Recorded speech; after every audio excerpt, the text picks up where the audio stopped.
Bricktown Ballpark in downtown Oklahoma City is OKC Dodgers baseball coming to you from OKC. The Dodgers beat out to begin a pivotal series here against the Colorado Springs Sky Sox. It's the first of four. It's the final home series of the year for the Dodgers, as well as, again, a key series. Two top teams in the division battling it out. Just a half game separating the two. As we begin here play tonight, the Dodgers do have the half-game advantage over the Sky Sox as, again, they enter tonight with a record of 68 and 59. The Sky Sox at 67 and 59, and both teams been playing well of late. The Dodgers are 5-2 on this homestand. They've won 4 of their last 5. The Sky Sox just coming off a 6-game homestand in which it was a clean sweep, beating both Omaha and Iowa, going 6-0 in those games. Last night, it was the Dodgers winning by a count of 3-2 against Omaha. Colorado Springs with an 8-1 rout against the Iowa Cubs. Alex Friedman and Grant Hansen with you here at Chickasaw Bricktown Ballpark, still a few minutes away from tonight's start, as the Dodgers will have Zach Neal on the mound tonight. Brandon Woodruff will be the starter for the Colorado Springs Sky Sox. Zach Neal coming off his best start of the season. Grant, what'd you like from him last time out? Yeah, he was absolutely outstanding his last outing, and he's making his 9th start of the season for this year. But if we go back to his outing last week, he threw 6 scoreless innings and had a season-high 7 strikeouts, and he was able to do that by getting ahead of the count, putting the hitters away, and devastating with that two-seam fastball. Yeah, so Neal, again, his most strikeouts in a few years. Not a big strikeout guy. Going to work on that two-seamer, which you mentioned. And on the other side, it is Brandon Woodruff, considered one of the top young arms in the in the Milwaukee Brewers system. Woodruff is shuttled this year between Colorado Springs and Milwaukee. As a result, he's been a bit inconsistent, but when he's been given a chance to pitch in neutral environments away from hitter-friendly Colorado Springs, he has performed very well. You can see the road numbers there. Yeah, for most pitchers, you would think they would be more comfortable at home, but Woodruff is a lot better on the road, posting that 2.3 ERA, and he's quite a talent. He came in this year being the top prospect in the Brewers organization, where last year he was the number 4 prospect. Definitely has a lot of great stuff. In 2016, led the minor leagues in strikeouts. Alex, this is going to be a great pitching matchup tonight. Well, the first pitch is about to come up. We'll send it to break, and when we come back, the start of this huge 4-game series between the Dodgers and the Sky Sox. You're watching Dodgers baseball on Your View on Cox.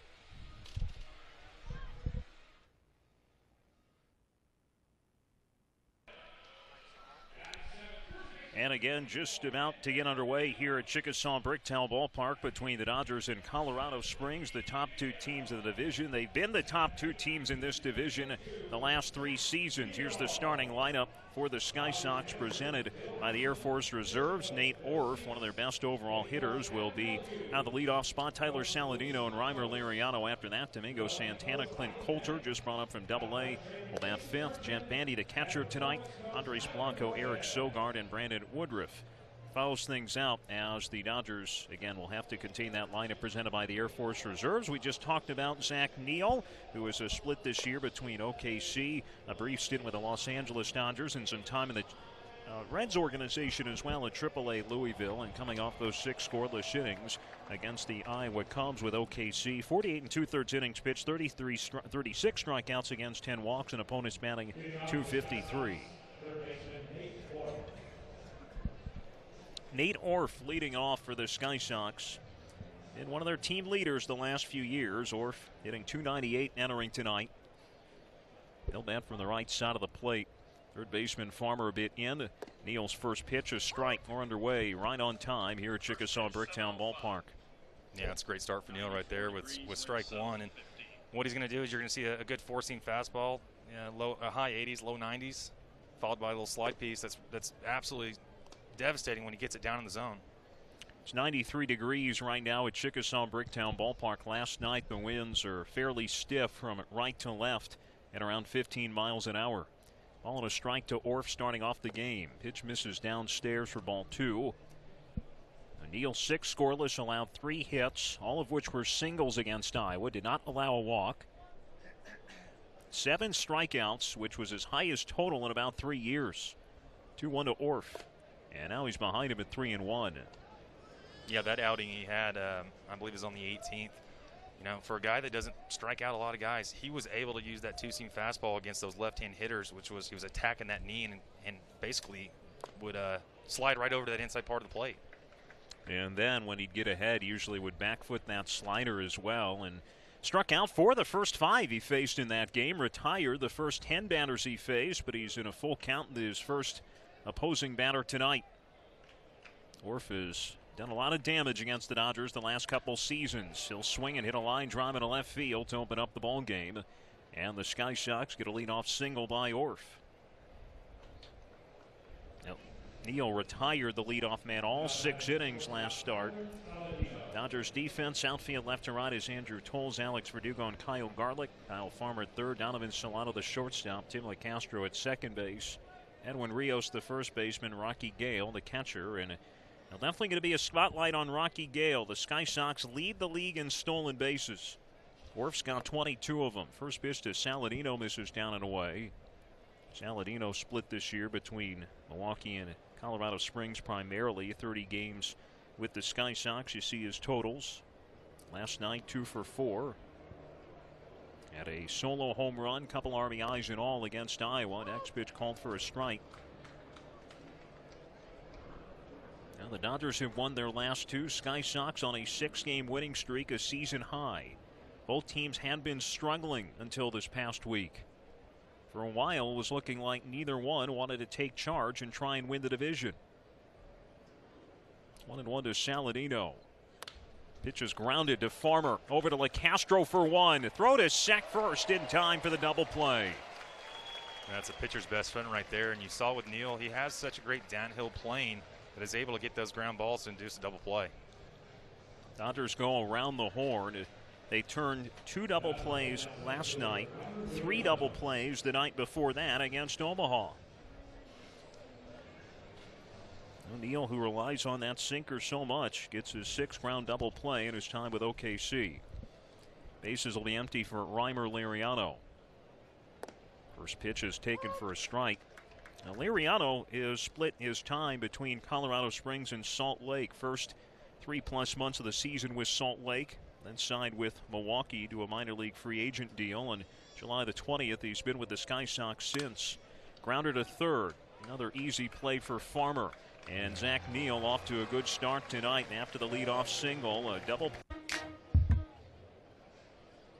Dodgers will look to jump in front here in the bottom of the first inning. The Dodgers lineup presented by the Air Force Reserves is Tim LeCastro, Alex Verdugo, Kyle Farmer. 2 up here in the first. Donovan Solano, Andrew Toles, Kyle Garlick, the middle of the order, and then Edwin Rios, Rocky Gale, and Zach Neal will round it out.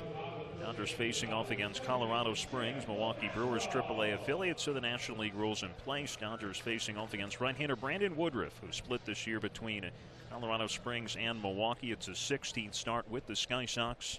3-2, 3.78 ERA, 60 strikeouts against 29 walks in 64 1/3 innings, with PCL opponents batting just .239. Works from the first base edge of the pitching rubber. Tim LeCastro, who's been a tick or 2 off the last few nights, will lead things off. It's a grounder to the left side. 3 bounces to Saladino. 1 pitch and 1 out for Woodruff. Well, that's an easy first out for Woodruff right there. And Woodruff's coming off. He had some arm issues last year, and obviously he's doing a lot better this year. And we mentioned earlier in the pregame how much better he is on the road. He's going to rely on that 2-seam fastball just like Neal. Well, there's the defense for the Sky Sox.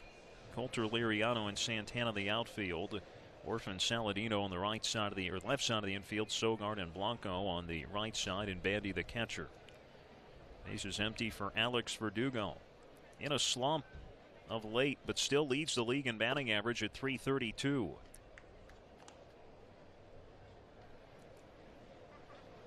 Nine homers, 42 RBIs for Verdugo.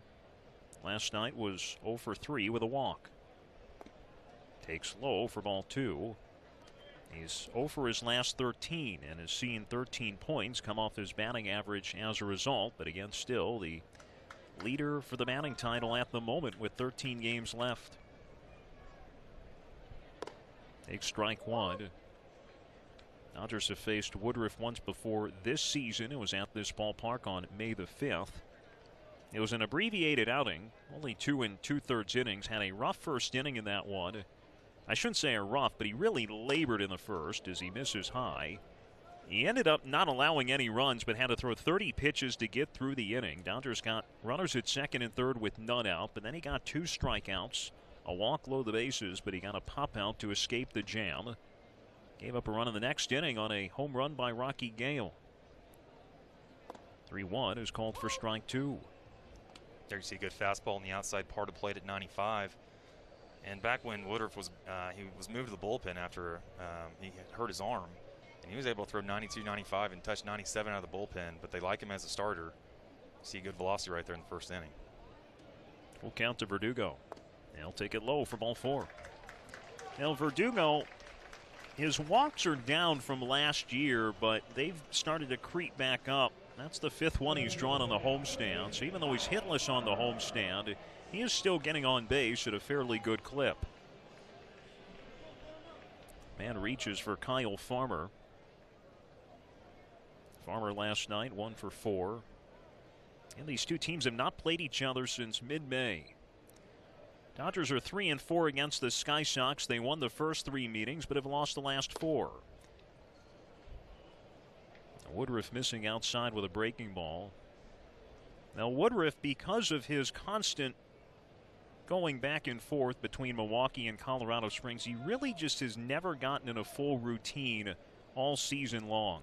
We saw that on the Oklahoma City side with Brock Stewart throughout the first 3 months of the season, a guy who you know can be a really good pitcher. And, well, guess what? Now that Stewart's really been untouched and had a chance to consistently get starts and on a routine here in Oklahoma City, he's pitching great. But for Woodruff, the starts here with Colorado Springs have been limited because of that. He's been around 75 pitches max of late. Pitches hit out a play to the right side. Now, granted, with such a big series here, might be able to be extended a bit more if he's going well. Yeah, I would expect them to try to extend him a little bit depending on how the game is going. When you're getting close to the postseason, you got to have your best. Now Woodruff got off to a rough start in his last outing at home against Omaha. Storm Chasers opened that game with back-to-back homers.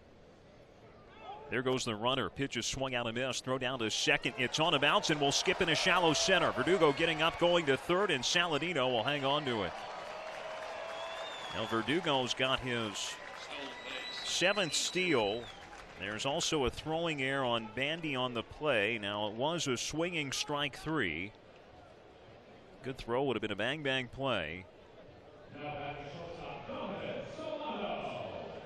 Well, and just like last night, and you're seeing it here, the Dodgers were able to capitalize on the mistakes that were made last night, and they're obviously doing that here with a runner in scoring position and 1 out.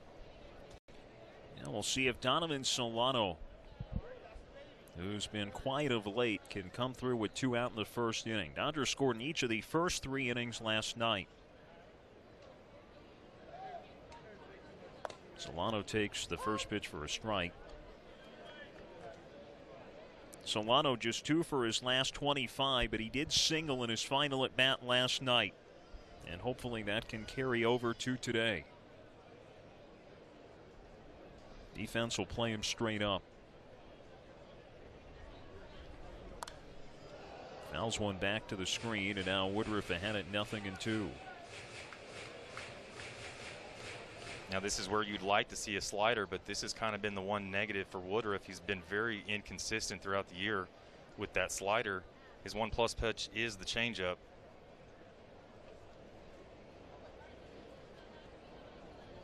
Now a lot of options here ahead 0-2.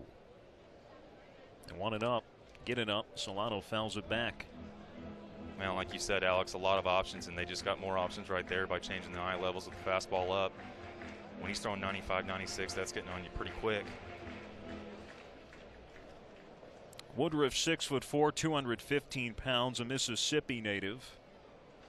Played his college ball at his home state at Mississippi State. 11th round pick of the Brewers in 2014. Trying to get out of this first inning unscathed. 0-2, lined in a left to base hit. Well, Verdugo will score, and it's an early clutch hit for Donovan Solano to give the Dodgers the lead. Well, and I believe that might have been the off-speed, the changeup pitch right there, which he just kind of floated it over the middle of the plate. Nice drive to left field for the RBI single right there.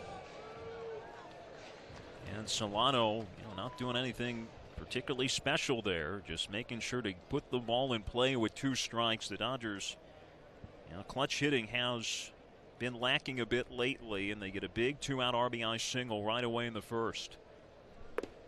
Pitch to Tolles is low. Andrew Tolles has been the Dodgers' best hitter on this current homestand, the season long, which will end up being 11-game homestand. 5-2 so far, 4 of 5 wins in the last nights. That was just word salad. I meant to say wins in 4 of the 5 last nights. Next pitch swung out and missed. Tolles 9 for 25, 8 runs scored, 8 RBIs. Last night 2 for 4. And the team's only extra base hit, it was a double in the first inning off the center field wall. He scored twice. The Dodgers for the second straight night score in the first inning.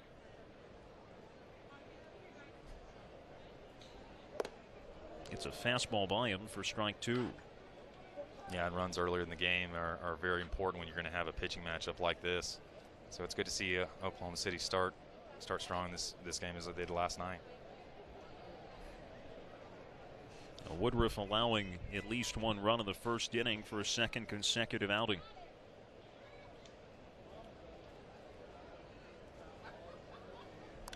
Tolles gets a piece, and remember that this inning was set up by a stolen base, something the Dodgers don't do a whole lot of.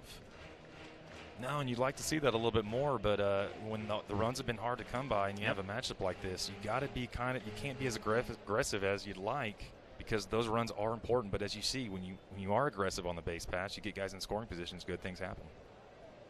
It's a fine line you've got to ride.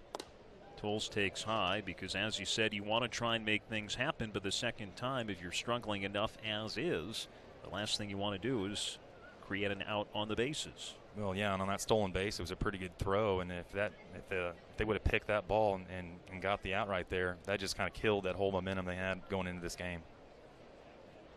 2-2 now to Tolles. Dodgers making Woodruff throw at least 20 pitches in the inning. And will end it with 21 as he strikes out Tolles on a breaking ball for his second strikeout of the inning. The Dodgers get on the board early thanks to a 2-out RBI single by Donovan Solano. 1-0 after 1. This is Dodgers baseball on Your View on Cox. Good start for the Dodgers, leading 1-0 after an inning here against Colorado Springs. The Dodgers enter tonight a half-game lead ahead of the Sky Sox in the standings. Part of the order coming up for the Sky Sox in the second, beginning with Domingo Santana. Began the season with Milwaukee, got option at Colorado Springs June the 23rd. He's been with the Sky Sox since. Very dangerous hitter, takes the first pitch for a strike down in the zone, and Santana can only smile at that call. The home plate umpire tonight is Sean Allen. He's joined with Brian Fields at first base, Alex Ziegler at third base. Neal misses low. It's 1-1. Santana just 1 season ago for the Milwaukee Brewers at .278 with 30 homers and 85 RBIs.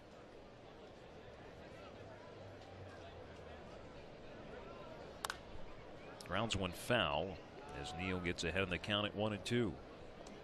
Yeah, we talked about his last outing, how that was probably his best outing of the year with those 6 scoreless innings and the no decision. And with him just throwing the 10 pitches in the first inning, you want to see how far he can go in this game, because the bullpen has been somewhat of a struggle when he's been on the mound, except for last night they were phenomenal. There's another strikeout for Zach Neal right there. Pitch down in the zone and able to get Santana to swing through it for his first strikeout. Zach Neal played his college baseball at the University of Oklahoma back in 2010. I believe that was the last time that OU was in the College World Series. He was their Friday night starter. Won 12 of his 14 starts. There's Clint Coulter, who made his AAA debut last night, and a good one at that, going 3 for 4 with a home run. Colorado Springs managed by Rick Sweet, who earlier this week became the Sky Sox all-time winningest manager. It's his 4th consecutive season as the skipper for the Sky Sox. Coulter hits a fly ball to center. Verdugo started back, now will come in and make the catch. Rick Sweet also in his 5th consecutive season. The Milwaukee's AAA manager, long-time AAA manager, both with the Brewers and the Reds before that. And again, on his 2 wins on Wednesday night, sweeping a doubleheader, overtook Brand Mills, a former big league skipper, for most overall wins as a Sky Sox manager. And again, the last now 3 seasons, including this year, it's been the Dodgers or the Sky Sox in 1st or 2nd place. There's some duels between Rick Sweet and Bill Hassman. Now, last year, the season series dominated by the Sky Sox, and they eventually won the division, breaking a playoff drought of 20 years. Jeff Bandy batting here with 2 out. Just a little bit off the outside corner. Now, Bandy is split this year between the Sky Sox and Milwaukee, outriding off the Milwaukee 40-man roster in early June. 28-year-old catcher from West Hills, California, in the Los Angeles area. Fouls one off. A guy who signed out of college with the Angels and played for Dodgers manager Bill Hasselman back in the Angels organization in 2012 at the high A level at Inland Empire.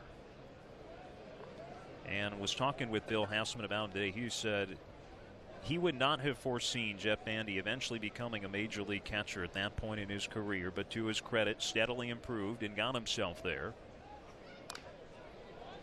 Pokes another one foul to stay alive. Now there's Bill Hasselman in his 3rd year. He's talking with Raul Ibanez, special assistant, the general manager for the Dodgers. He's been in town the last 3 days. We're going to talk more about Raul later. As Bill Hasselman, again, him and Rick Sweet have had the best 2 teams of the division ever since Bill Hasselman's been here. This pitch is launched. This game's going to be tied. Now Bandy connects on his 9th home run of the season. Not much doubt off his bat. Now, right after the Dodgers take the lead, the Sky Sox erase it with a swing for Bandy. Yeah, the pitch before that, he threw a really good slider. I thought he was going to double up on it. Throw another one. Looks like he went fastball and just left too much over to the plate.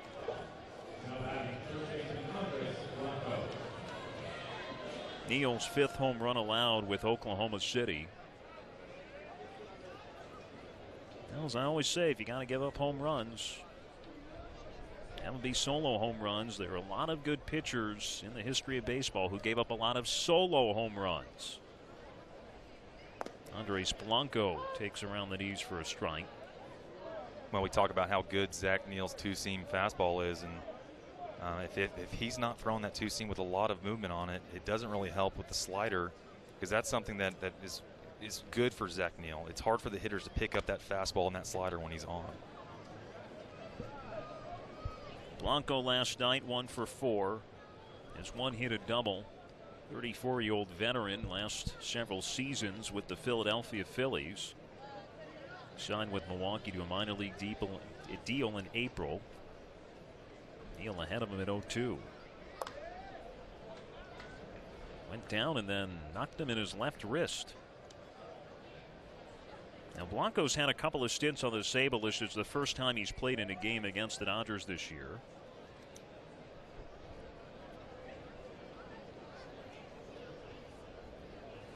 Solano, the shortstop, playing him up the middle. Still ahead 0-2.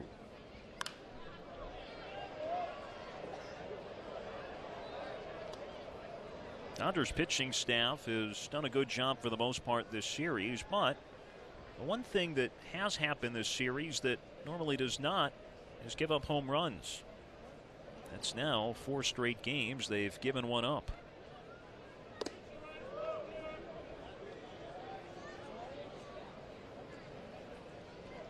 These 2 pitching staffs, the bottom 2 teams in allowing home runs on the year. Colorado Springs 8th in the league in hitting them.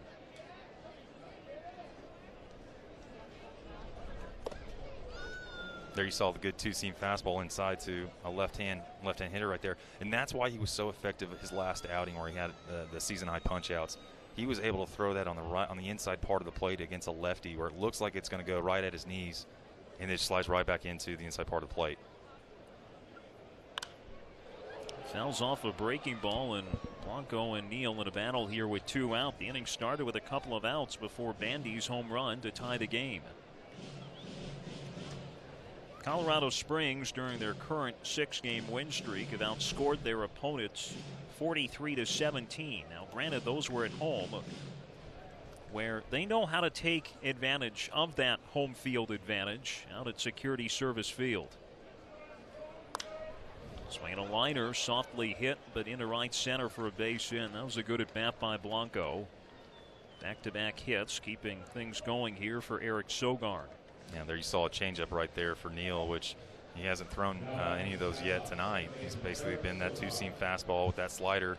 Mix in that changeup is what we call it, a show-me pitch, and just left it over the part of the plate.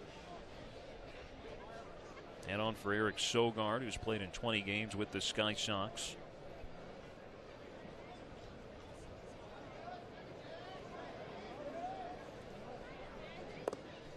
Takes the first pitch inside. Sogard didn't start yesterday. Pinch hit in the 7th inning and flied out in his only at bat.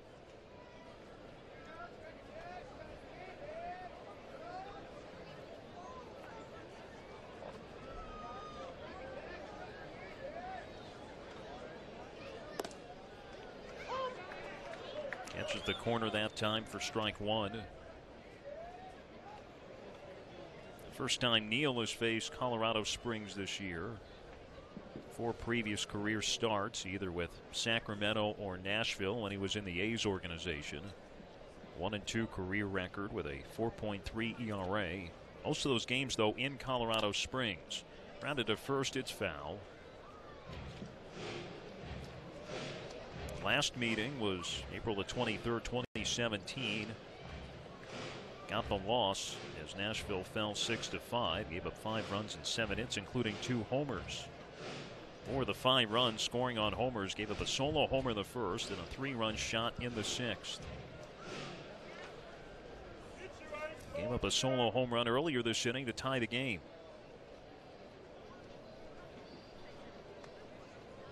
Check on the runner at first. Blanco in safely.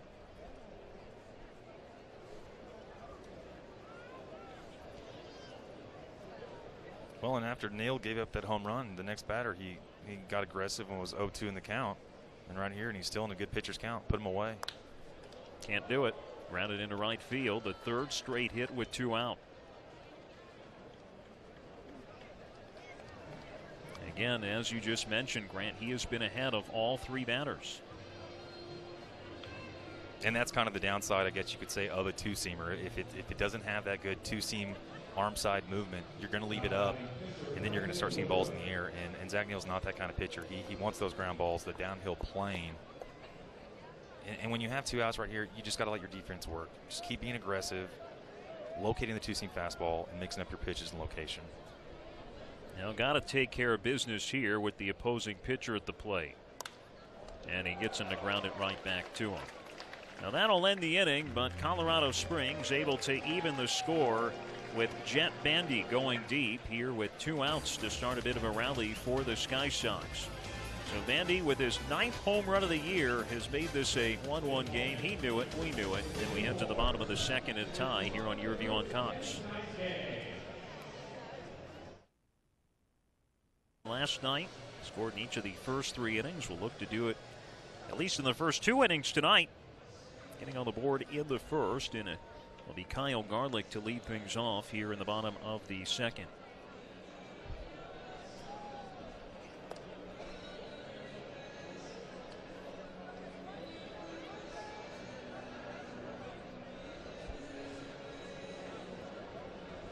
Now Woodruff, who made the final out of last inning, of course, a little bit delayed here and getting underway in the bottom of the inning. Garlick didn't play last night, 1 for 4 with a homer in his last game on Wednesday. Rios and Gale will follow.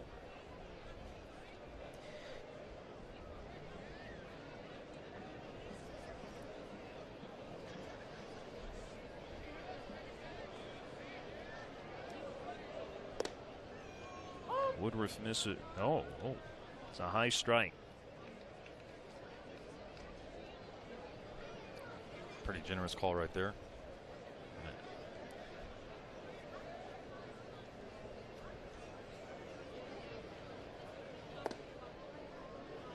That one looked better than the first. Yeah, it did. So now it evens up at a ball and a strike to Garlick. Against the Sky Sox this year, 3 for 19, 2 home runs. The Dodgers overall batting .246 against Colorado Springs pitching. Scoring 24 runs in its 7 games. Hitting 5 homers. They're 3-1 in home games against the Sky Sox. The Dodgers opened this year with 15 straight wins at home. The Sky Sox were the ones who broke that win streak. This one off the end of the bat on the breaking ball. It's a good little breaking ball right there. I had a conversation with Philadelphia Phillies scouting director Joe Jordan, who actually lives here in Blanchard, and I was asking him about Woodruff, and with him being the #1 prospect to start the season, I was kind of curious about that. And he said that he's more of a reliever in the big leagues, and that's just because he's been very inconsistent through longer innings. He's really good with 1 inning at a time.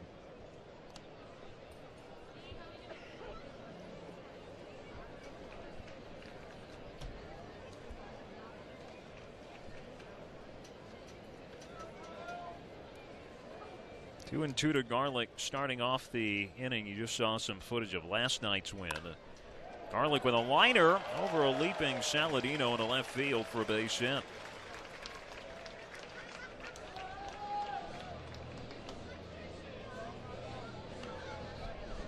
Good start for Kyle Garlick.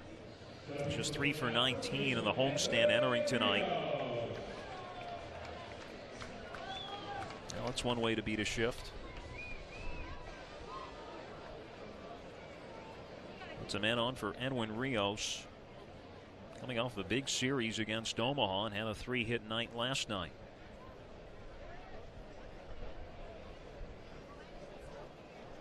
Infielders a double play down. Rios yesterday 3 for 4 with an RBI and a run scored. 6 for 10 against the Storm Chasers.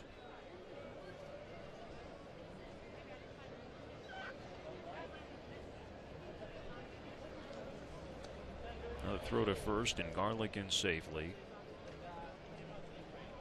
And 8 for 16 his last 5 games for Rios.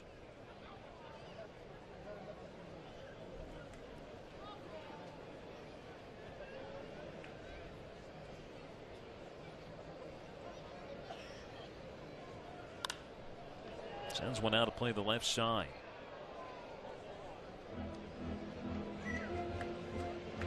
Woodruff 2 years ago, as you heard Grant mention earlier, led the minor leagues in strikeouts. Major league debut came last year, albeit later than it was initially supposed to. Got hurt in the bullpen during warm-ups in what was going to be his major league debut. Eventually did make that debut in August the 4th, 2017 in Tampa. This is inside. Yeah, he was battling a stress fracture in his elbow last year, and that's something I dealt with back when I played. I had a stress fracture in my forearm, and basically is what it is. It feels like it's a shin splint on your arm. Very, very painful, and it just doesn't go away. It's the only thing you can do is just rest. 1-2 to Rios. Missing in again. They back pick to first, and Garlick in safely.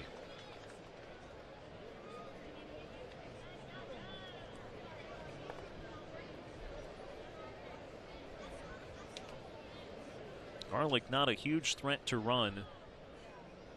Well, we did see the Dodgers get aggressive last inning. Rios has worked the count even.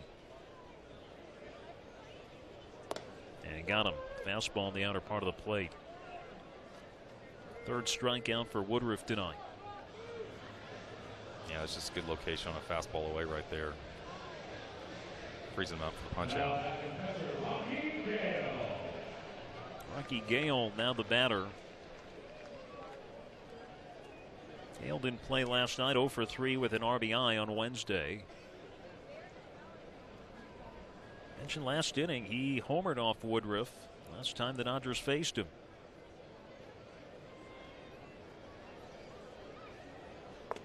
Takes the first pitch down and in.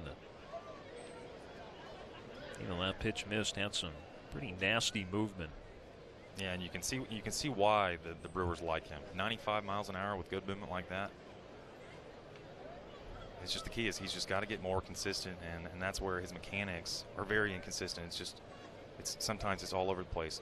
Good innings followed by bad innings, good innings. Garlick goes, pitches grounded to second, and it's an easy double play with Sogard coming over to cover. The ball hit right to him for the inning-ending double play. No runs, a hit, none left for the Dodgers. Will stay tied heading to the third. This is OKC Dodgers baseball and your view on Cox.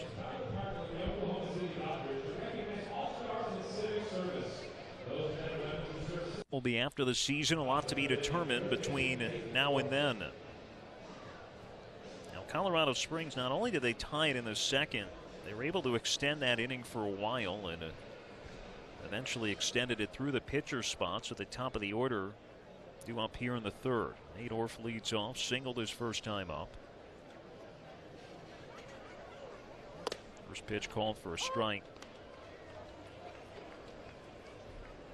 With that single the first inning, he's 10 for 26 against the Dodgers this year. Definitely has a spot on that all-Dodger nemesis team the last couple seasons. It's a game in Colorado Springs in which he hit for the cycle against the Dodgers, but it was a bit of a controversial one, in which the play that was ruled a triple eventually was, at first, correctly scored a double and an error, but it magically became a triple later.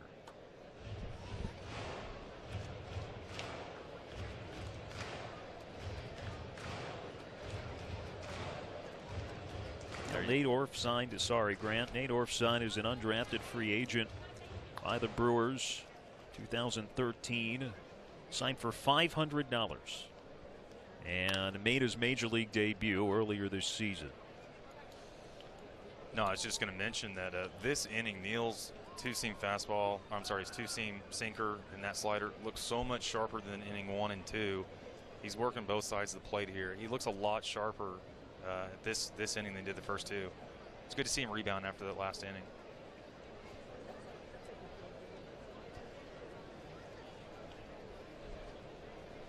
Trying to start off with an out. He does. Nice pitch down in the zone for his second strikeout of the night.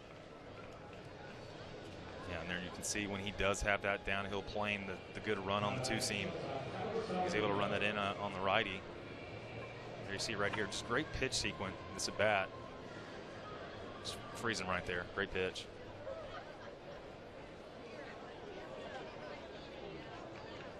Saladino at the plate takes a breaking ball outside. He grounded into it. Double play his first time up.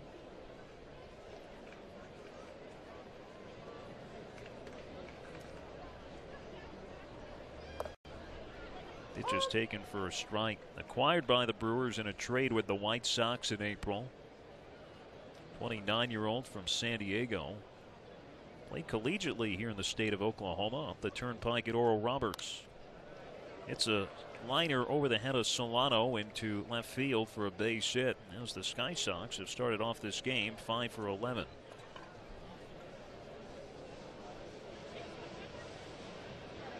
And that's the thing with Neal. Typically, he is going to give up some hits. What a guy who relies on pitching to contact like that. But as you mentioned, Grant, most of the hits we have seen, however, are not ground balls that are finding the holes, which may be the one small cause for concern. Yeah, right. As long as it's okay to give up hits, as long as you're limiting that to the singles and not the extra bases.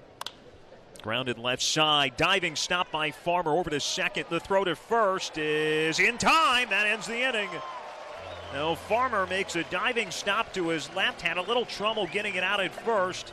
But LeCastro with a quick turn is able to complete the double play. The second. Bottom of the third inning. Dodgers in Colorado Springs. Again, this is the first of 9 meetings prior to the end of the regular season between the two teams battling for the division title. Zach Neal will get to start off the inning.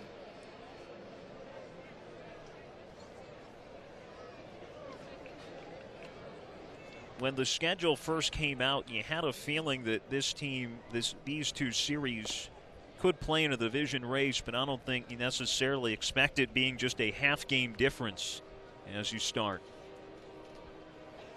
And again, 9 meetings, including tonight, remain. You don't have to win them all, but you have to win more than you lose. Well, I think each one of those games is important just to create and develop momentum going into the postseason.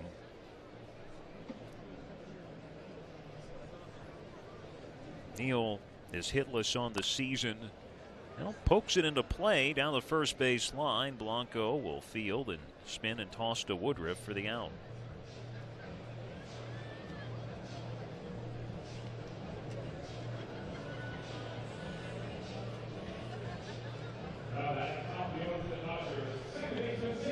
Tim LeCastro will come up with one out.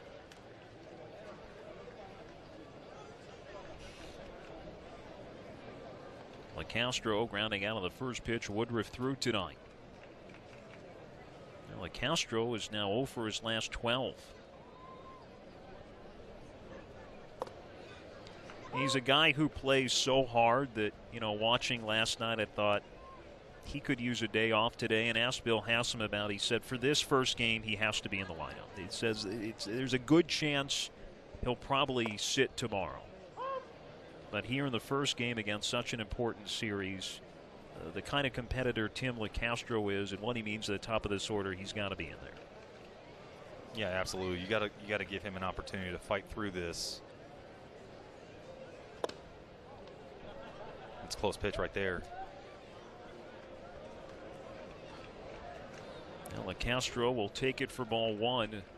Again, he got off to such a great start on this homestand. 8 for 15 against Iowa, causing all sorts of havoc. Takes down and away. That was a pitch he was susceptible to last night against Omaha.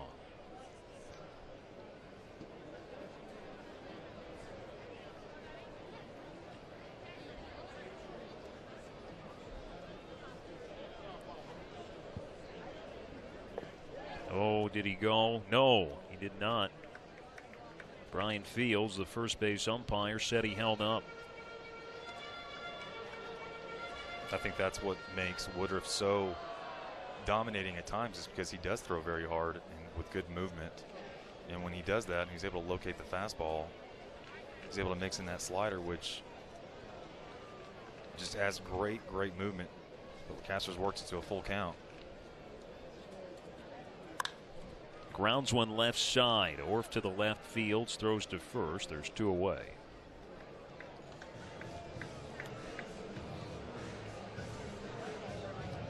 Well, that at bat, you got to see 3 pitches there from Woodruff. He's working on the fastball, worked on the slider, and we finally saw a curveball that at bat, which was on a full count. Now you see Raul Ibanez there. We mentioned him earlier. He's a special assistant to the general manager in the Los Angeles Dodgers organization. He's been in town now for 3 days and visits the OKC Dodgers a couple times a season. Just a wealth of knowledge, a 19-year career playing in the major leagues. Came up in the Mariners organization. Also played for the Phillies, Yankees, Angels, and Royals.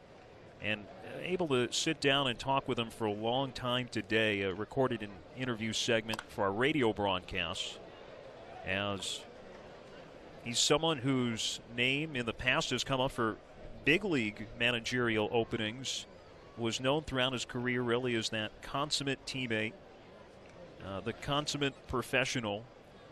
And what a joy he is to be around, and says he really likes this role because he's able to touch players all over the organization, all the way from the big leagues down to rookie ball. After he's here in Oklahoma City, goes home for a few days in Miami, then he's out to the rookie league in Arizona to work with those guys. Yeah, a lot of organizations have what they call rover instructors, and then obviously with him being a special assistant, I think that's so valuable to players to have someone like him to just lean on that knowledge. And Raul Ibanez, I asked him, look, most people have that title, special assistant. It's someone who has a lot of ties to the organization. Never played for the Dodgers. But he said when he was a free agent at one point, he was meeting with Tampa. That's when Andrew Friedman, who's now the president of baseball operations for the Dodgers, was in Tampa. And, I had a long lunch meeting with Andrew Friedman and Eric Neander.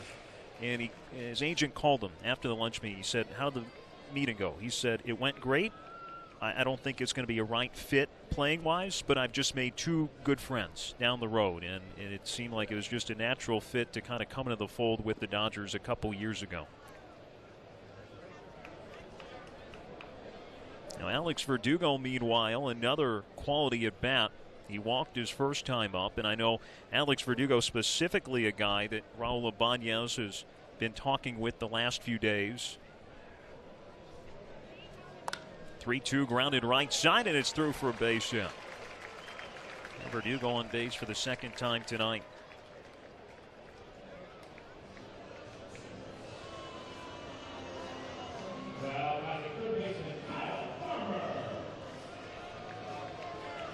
It's two really good quality plate appearances by Verdugo here tonight.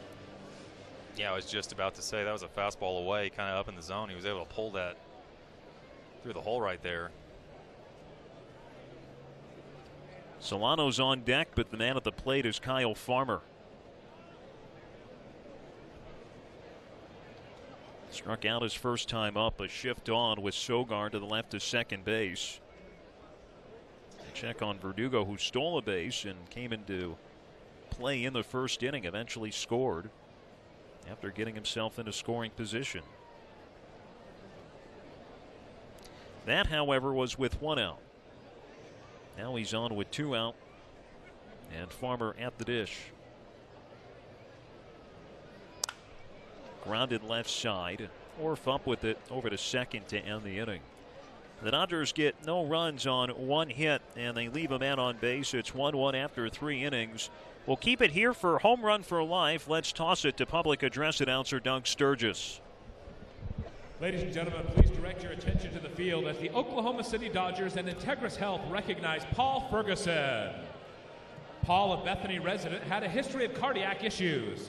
He already had 2 mechanical heart valves when he was admitted to Integris Baptist Medical Center in early December 2017 with a failing heart at the age of 65. In order to save his life, doctors took the bold step of removing Ferguson's natural heart and replaced it with a total artificial heart. Ferguson received his total artificial heart in December and started inpatient rehabilitation at Integris Jim Thorpe Rehabilitation in January. Ferguson is one of just 2 people in the state of Oklahoma and in the region with a total artificial heart. The staff in the Integris Advanced Cardiac Care Program and at Integris Jim Thorpe Rehabilitation work seamlessly together to offer Ferguson very specific and specialized care during his recovery and continue to do so as he adjusts to his new way of life. He has since returned home to Bethany and is back to enjoying retirement with his family and friends. Tonight, Paul is joined on the field by his wife, Kathy, his 3 children, and Maggie Mendenhall, the LVAD nurse manager at Integris. Please rise as we celebrate Paul's story and watch him complete his home run for life.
Dodgers fans, let's hear it one more time for Paul Ferguson. A big thanks to his wife, Kathy, his 3 children, also Maggie Mendenhall, and all the staff at Integris Baptist Medical Center.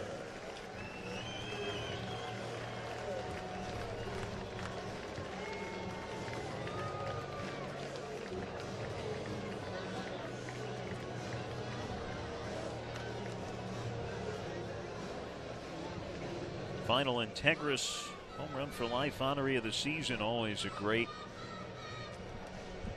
event here, and you can read more about Paul Ferguson's story at OKCDodgers.com. Before we start the 4th, let's take a look back at last night as the Dodgers victorious over the Omaha Storm Chasers. Dodgers able to score in the first inning. A wild pitch brings home Andrew Tolles to make it a 1-0 game. The Dodgers get the early lead and add to it in the second. Will Smith, the deep drive to right field. It was dropped by Brian Goodwin. It was a sacrifice fly plus an error.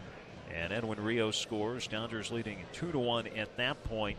After Omaha scored in the top of the inning, Edwin Rios bloops one into shallow left field for an RBI single.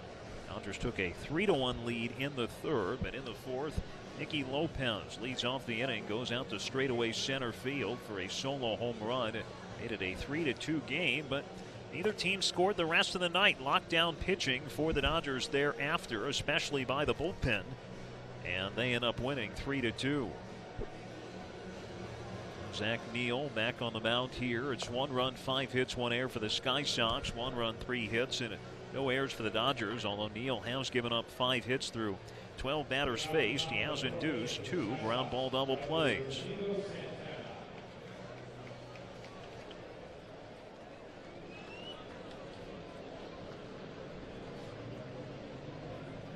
Santana to lead off. Struck out his first time up. Takes it high for ball 1.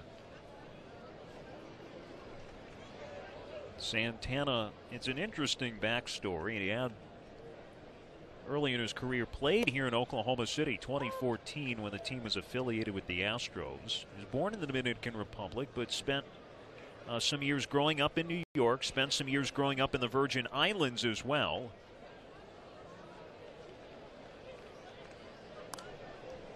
The Phillies eventually signed him, a very raw player at the time. Traded the Astros early in his career, made his big league debut with the Astros in 2014, and flipped about a year later to Milwaukee. Breaks his bat as he grounds one to third. Farmer tosses to first. I don't know if I've ever seen a broken bat where the bat went that high in the air. No, and to see how that splintered, actually, don't know if I've seen one like that. And that was probably 20 feet high. And made it all the way out to shortstop. Yeah.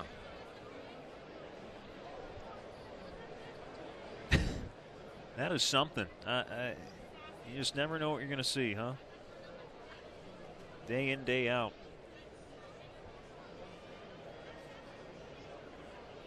One down for Clint Coulter. Flying out to right field his first time up. Coulter, 27th overall pick of the 2012 draft at a high school in the state of Washington. Had been kind of stalled at Double-A the last couple years. Put up solid numbers with Biloxi, now with Triple-A for the first time. This is, for those of you who don't know, there is a such thing as a minor league walk year. 6-year free agent if you're not on the 40-man roster. So Milwaukee's going to have some decisions with Coulter coming up in the offseason.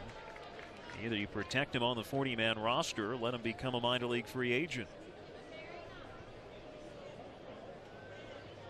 Yeah, and sometimes it just takes time to develop the high school players. Usually it's, 3, 4, 5 years, and you kind of get a good look at what they're going to be. Now that's the general consensus, is that high school players will take longer to get to the big leagues, but tend to be guys who have higher ceilings. Yeah. That's not it's not a truism, but it is certainly the case a lot of the time. Yeah, and I think you have to, it's an adjustment period too. I think for an 18, 19-year-old kid to leave high school and enter professional baseball, that alone is it's life-changing, it's career-changing. It's something, you know, they don't understand that you're on the road pretty much nine months out of the year, and then you're training the other 3 months. And then you're not going to school. You are working. I mean, this is a job. It is a career. It is a business. Well, strikeout this time, number 3 on the night for Neal.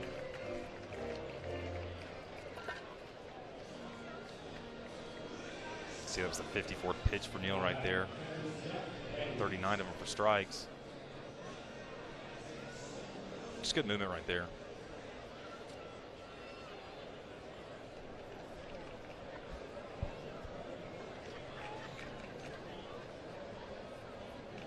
Well, here's Bandy, who homered off him last time up. Starts him off with a breaking ball for a strike. That's the second time this game where he started someone off with a curveball, which he doesn't throw very often. That's a great pitch right there for a guy that just hit a home run off you. Might be looking for a fastball or a slider and throws in the curveball. Gave him another one. Popped it up. Gale towards the screen, but it's out of play. Well, there you see it, back-to-back curveballs. Neal can basically throw anything he wants right here. I wouldn't be surprised if he tries to go a fastball up and then follow it back with another curveball.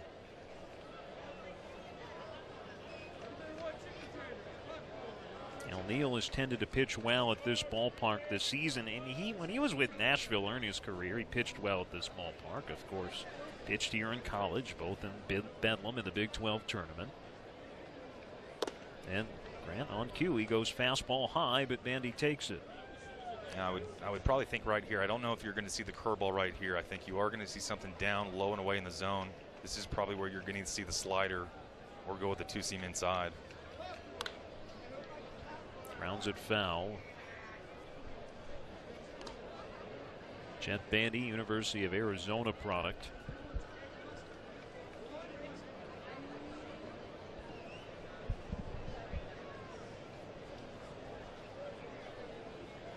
They got some catchers that can hit on this roster between Bandy and Christian Bethencourt, who's not in the starting lineup tonight.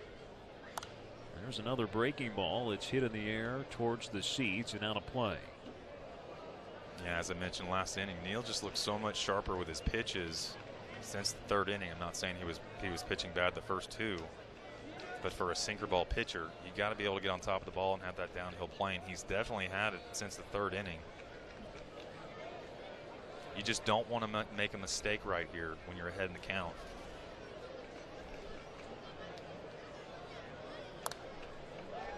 To Bandy's credit, he's fighting whatever Neal's throwing up there. Yeah, and they're all good pitches too. Just a good battle going on. Staying alive right here. This might be a time to see that good two-seam fastball inside. Jammed him, and it's sent out of play again.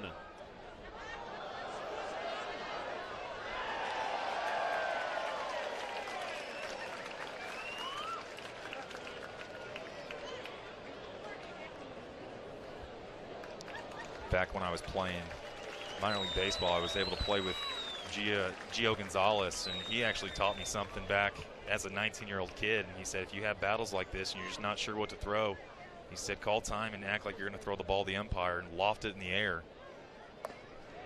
And if he sees it all the way in, there's your off speed. You follow it with fastball. Way to end the inning right there for Neal. And he gets his first 1-2-3 inning of the night, striking out the final two batters. Keeps this game tied as we head to the bottom of the fourth. Now Neal sharp again tonight after that great start. Strikes out Bandy, gets some payback after the home run. We're back in a moment on Your View on Cox. Latest OKC Dodgers merchandise from the official Oklahoma City Dodgers team store, including 30% off all Nike apparel this weekend only. Stock up on all your hats, shirts, and jerseys today at shopokcdodgers.com. It's your home for all OKC Dodgers gear. Yeah, I actually went in there before the game and got some stuff. Well, you going to tell us what you got? I got a Dodgers hat, and a T-shirt, and a new polo shirt, actually. So got a lot of good stuff on there. Grant took advantage of the sale. You can too. Solano had an RBI single his first time up. That was off the first pitch. I was talking with manager Bill Hassan about Donovan Solano today, and he said, look, I'd much rather him have a slump leading into this series than fall into one during this series.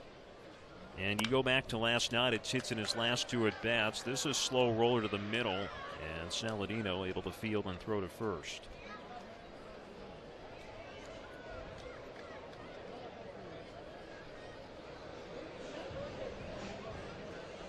You saw a good off-speed pitch by Woodruff right there. Could do some ground ball.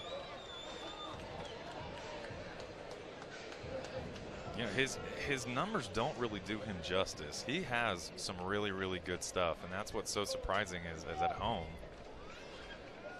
He's just not as good as he is on the road. Well, it's tough for anyone to pitch at that ballpark. I mean, it is one of the most hitter-friendly parks in all of professional baseball. It's at the highest altitude of any park in professional baseball, over 6,000 feet. The ball flies there. Yes, they put a humidor in a few years ago.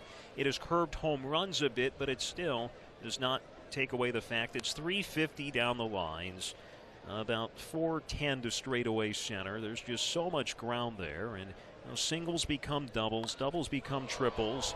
Well, Tolles might have an extra base hit. No, it'll be tracked down by Santana. Looked better off the bat. And there's 2 down here in the bottom of the 4th.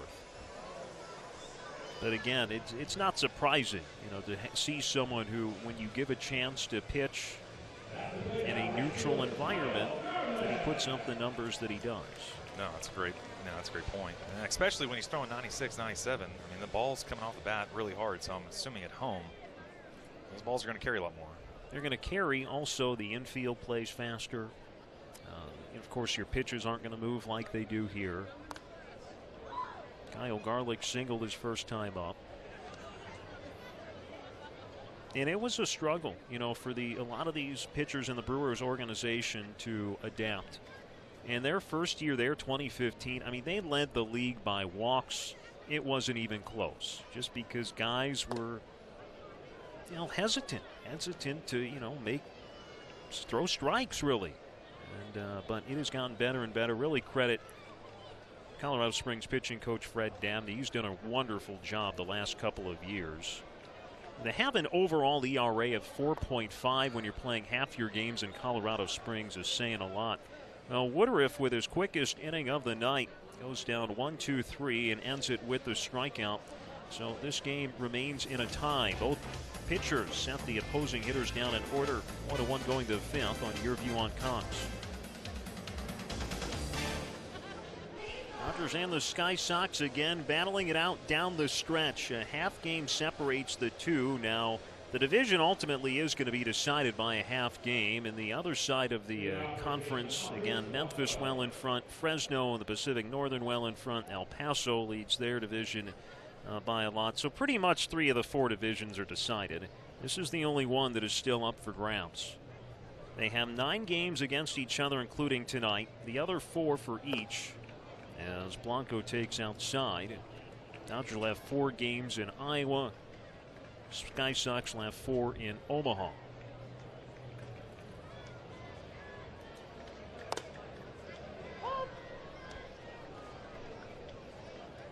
We thank you for the charity. It's now 1-1. Boy, see, that's where, like we were saying, when he's sharp and that ball moves, I guess that's hard for the umpire to kind of decipher, but that was a generous call right there. Pretty close to the exact same pitch right there for a ball. What?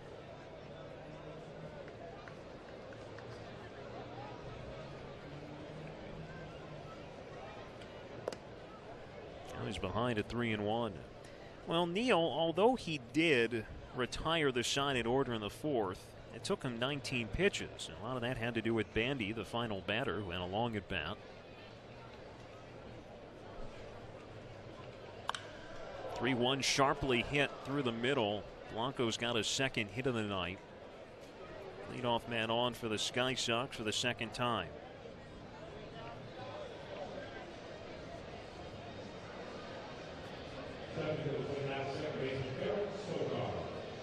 Sky Sox trying to take their first lead of the night.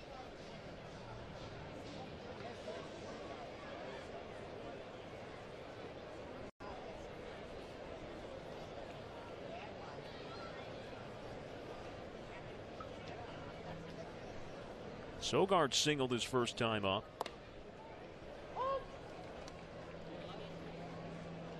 Now for Colorado Springs, the first thing I almost look at every time these two teams play is their home and road splits, due to their hitter-friendly ballpark at home. And there are some considerable splits in their offensive production this year. Sogard hits a fly to right. Garlick, few feet back, will reach up and make the catch. One that carried a bit more than he expected. They always say the hardest ones to judge are the ones right at you.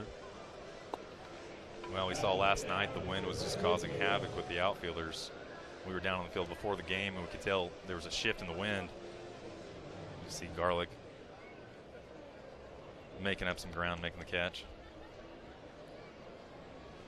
Woodruff, I imagine, is going to look to punt Blanco in a scoring position with Orf due up next. And for Colorado Springs, they're 38-26 at home, 29-33 on the road. Almost identical home and road records the Dodgers have.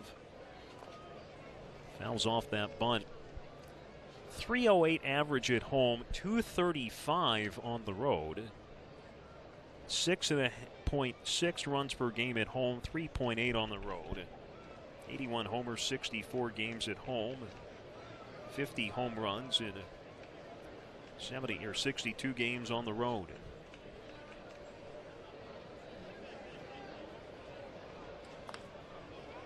Well, gets the job done. Nice bunt by Woodruff, and he'll move the go-ahead run into scoring position for a really good hitter in Nate Orf. Sack 1-3.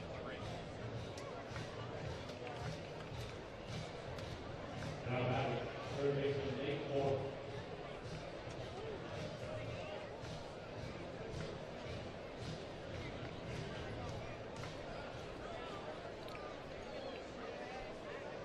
Been watching Nate Orf the last few years, and if it's me and it's not up to me, and there's a good reason that's the case, I'm going to be very careful here with Orf. I'd much rather take the chances with Saladino next. Yeah, especially with the base open at first. You don't want to give him a pitch to hit.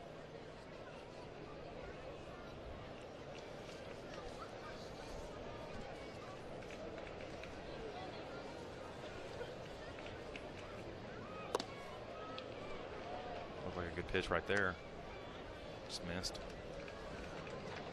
Now behind him at 2-0.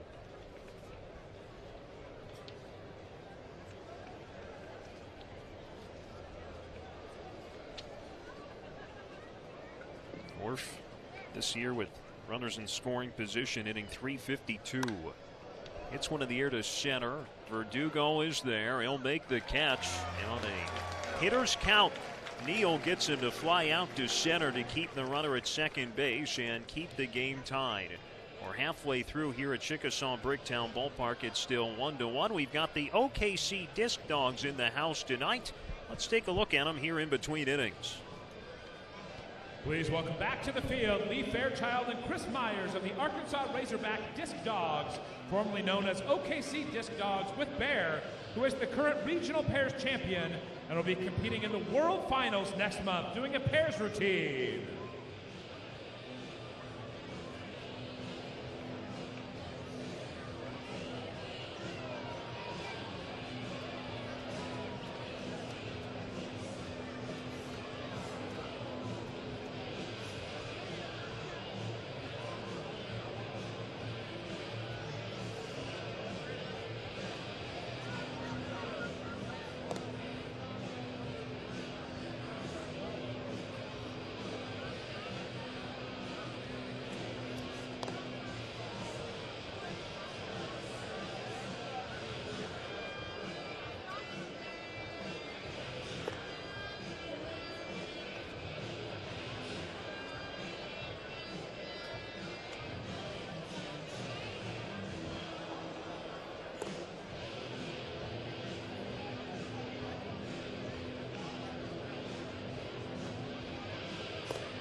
Let's hear it one more time for Lee, Chris, and Bear of Arkansas Razorback Disc Dogs.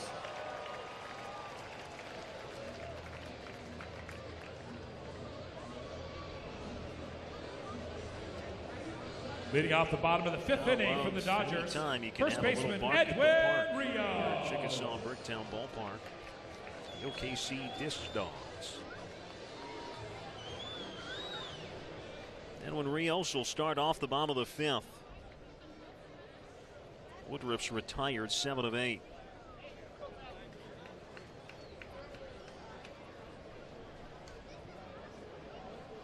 Well, he didn't have a chance to really expand upon it last inning because Woodruff had such a quick inning. We did talk about, of course, your numbers are going to take a hit in Colorado Springs. A broken back grounder down the first base line. Sliding stop by Blanco. Now he slides to the bag, and his foot there is ahead of Rios for the out.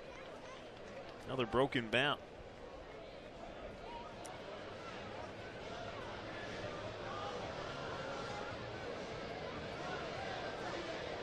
Saladino picks up the shrapnel. Up in the bullpen for Oklahoma City, number 25, Josh Spores. Bases will be empty for Rocky Gale.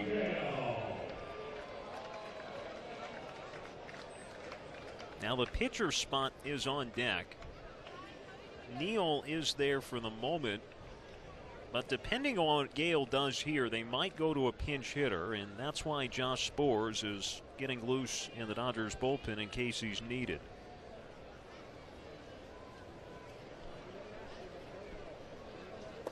But what else I was going to say about Woodruff is that he's been called up and sent down 4 times this year.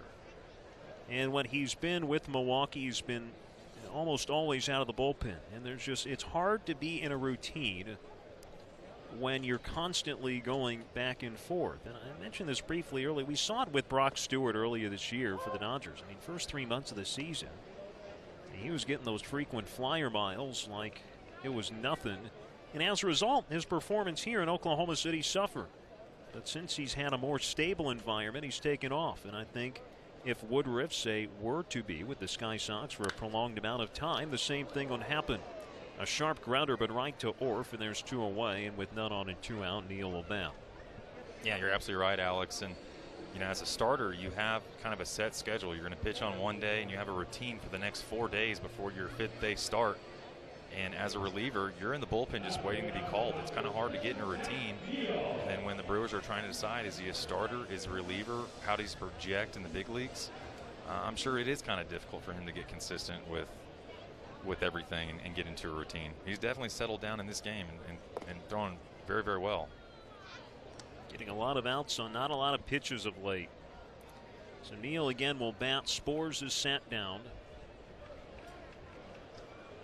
It's just the kind of things you have to pay attention to and take into play when you have these rules in place. And I'm not card carrying you must ban the DH person, but it is just such a more interesting game when you play under these rules.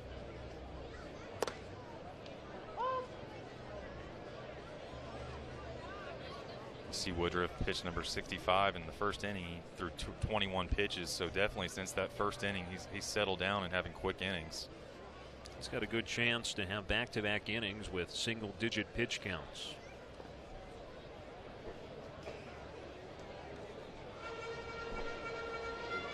Just needed 7 in the 4th. He's thrown 8 this inning.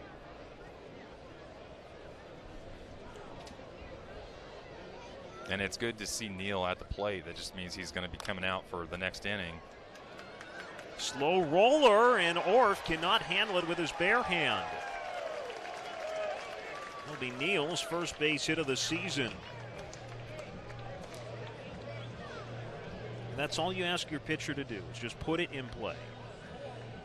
Because something like that could happen. Yeah, if you just put the ball in play, allow yourself an opportunity, you're going to get a base hit. There, you see that right there. But no, it's good to see Neal still in this game. So he's going to go out there for the top of the 6th, and that's what we were kind of talking about in between the innings, Alex, is this Dodgers bullpen is somewhat depleted with the arms that they've thrown the last couple nights. You kind of need Zach Neal to go as long as he can, especially in a 1-1 game. Now, LeCastro couldn't hold his swing of the first pitch. He's grounded out twice tonight. We'll talk more about the Dodgers bullpen situation next inning.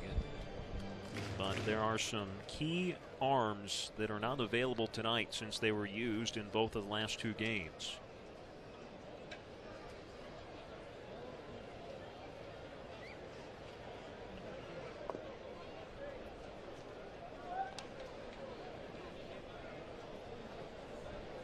If nothing else, Neal, you make Woodruff throw more pitches this inning. Of course, he's the pitcher on base. He's not going to be running max effort, understandably so.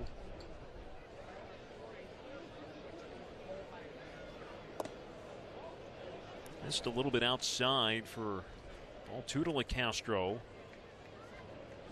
Grounded out to short in the first, grounded out to third in the third. Dodgers got their run in the first. The Sky Sox theirs in the second.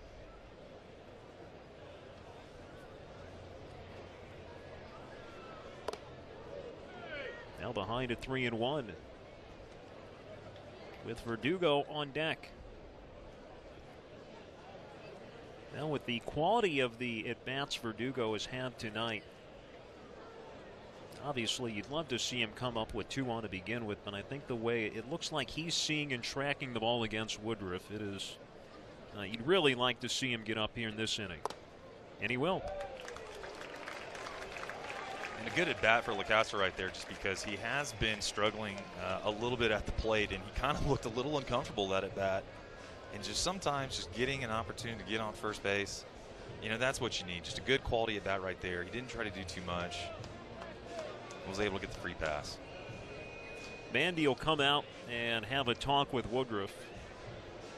Blanco, the first baseman, will join him.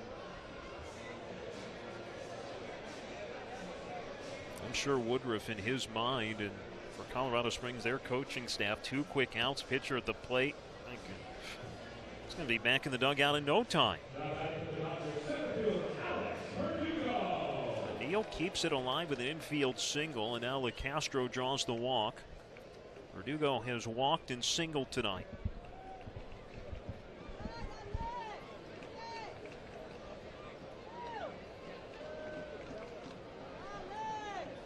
And Woodruff, the last few outings, has been around 75 pitches, and he's getting to that point right now. There is some action going on in the Sky Sox bullpen. Verdugo has worked deep counts.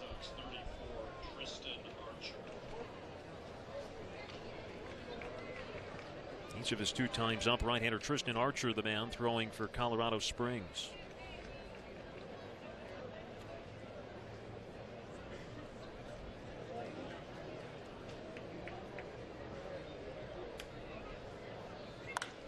Grounded. Woodruff knocks it down, now finds it to the front of the mound and throws to first in the nick of time. A sharply hit ball, and Woodruff gets his body on it like a hockey goalie, and then is able to find it behind his back and throw to first to end the inning. So the Dodgers end up leaving 2 on base here in the 5th. Both teams lead the go-ahead runner at scoring position. Still 1-1 here on Your View on Cox.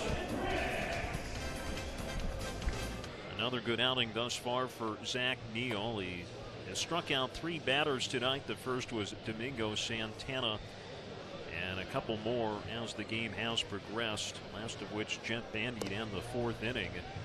1 run allowed in 6 hits and 5 innings so far. Grant, what are you seeing from Neal tonight?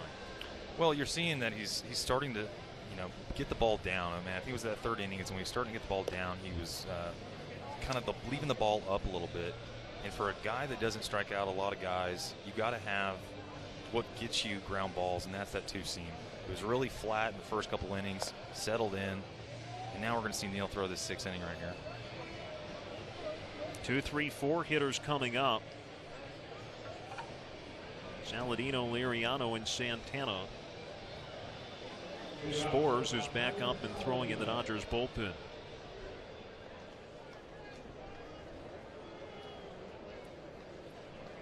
Saladino 1 for 2 tonight. Round into a double play in the first, singled in the third. Starts him off with the strike, that two-seamer that runs over the outside corner.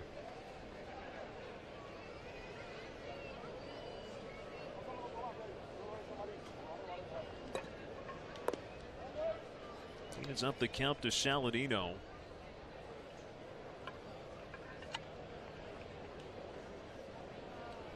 Dodgers trying to win a third straight. The Sky Sox trying to win a seventh straight.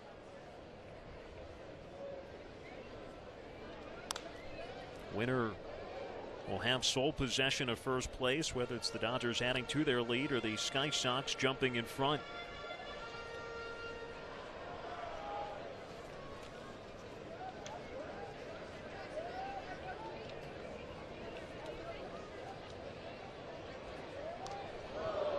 Mistake by Neal. He hits the leadoff man ahead in the count.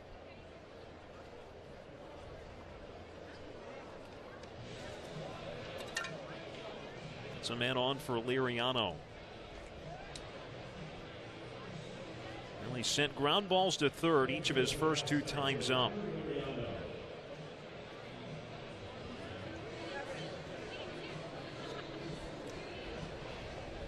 Out the first, hit into a double play in the third. We'll see if Neal can get another one.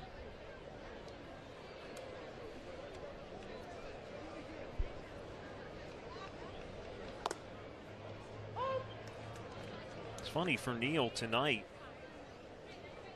The mistakes he's made has been ahead in the count. Well, it's the hits he's given up or that last pitch to Saladino. Yeah, you're absolutely right. I mean, he's been throwing great. Obviously, just let that one get away. There goes Saladino. Pitch swung out and missed. And the throw was a little bit offline. A good one. It would have gotten Saladino. LeCastro did all he could, reaching to his left and having to put the tag down across his body. You know, Gale normally very accurate with his throws. That one, though, sailed on him. Yeah, again, if it's on the money, you'd certainly like to think he would have been out. Yeah, that would have been a great play by LeCastro if he makes that tag, but you got to have a better throw there. Now he goes for third, and he'll have it standing up without a throw. Yeah, this one's going to be on Neal, just not paying attention to the runner at second base, and unfortunately, the Sky Sox capitalize on that mistake right there. Now you have a runner at third. This inning has completely changed in the span of 2 pitches. Now you see the infield kind of moving in. Going to try to cut off the run at home.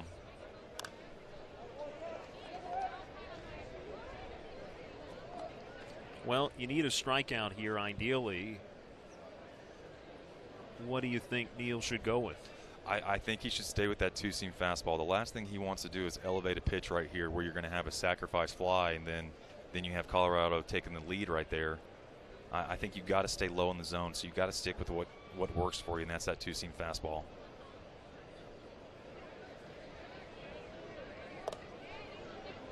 See right there, you can see he's kind of elevating it. In the past, we've talked about the pitch counts. As you get higher in the pitch count, you're going to leave balls up. The velocity is going to drop a little bit. Neal's velocity hasn't dropped too much, but you can tell he's starting to leave that ball up. For a ground ball pitcher, that's not what you want. Well, he's out about his max. It was 85 in his last start. This will be number 84. That's a good pitch there. Yeah, this is probably going to be the last batter that Neal faces. They're not going to try to stretch him out much more than this with postseason coming up.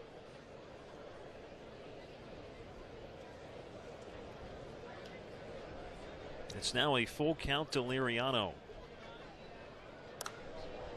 Hits one deep, but foul off the left side.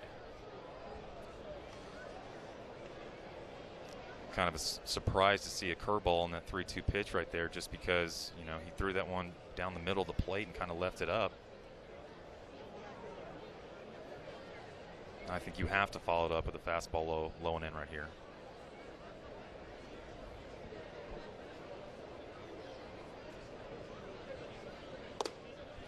This time, Runners at the corners, none out. His first walk tonight.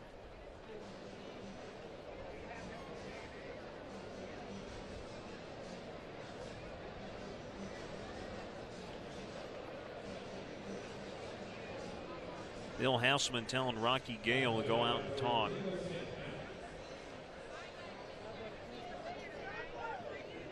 As the Dodgers in a bind here in the top of the 6th. They have runners at the corners without a hit. A hit batter, stolen bases on back-to-back pitches. And then again was in front of Liriano and could not put him away. Now Bill Hausman will go to the bullpen here. Neal just looked like he ran out of a bit of steam here in the 6th inning. Otherwise pitched well. Josh Sborz will inherit a sticky situation here in the top of the 6th. And Sborz, who's been on the disabled list for about 3 weeks, now we'll try and get the Dodgers out of this jam. So we'll send it to break here as the Dodgers again trying to find a way to wiggle out of an inning. Sky Sox trying to take their first lead. This is OKC Dodgers baseball on Your View on Cox. Into a tight spot in his first game off the disabled list. Missed about the last 3 weeks. And a little bicep soreness in the right arm. Sborz to make his 28th appearance. 3.9 ERA, 32 and a third innings, 39 strikeouts, 14 walks. Opponents batting .264. Dodgers will play the middle infielders back for a double play with Santana up. There goes Liriano. Pitches thrown down to second, and it's in time. Well, Saladino stayed put, and I think Liriano, based on his body language, thought something else was supposed to happen on that play. Yeah, you could tell he was a little irate over there at third base, and honestly, I don't even know why they would try to put something like that on play with no outs. You just ran yourself, basically, not saying right out of the inning, but yeah, just something I just do not understand right there. Or maybe he was upset at the umpire. Maybe that's what it is. Yeah, that. Yeah. From that replay, that's looked like he got upset. Did he think he got in there safe? Oh, now Sborz throws one of the backstop, and the go-ahead run is going to score. Wild pitch.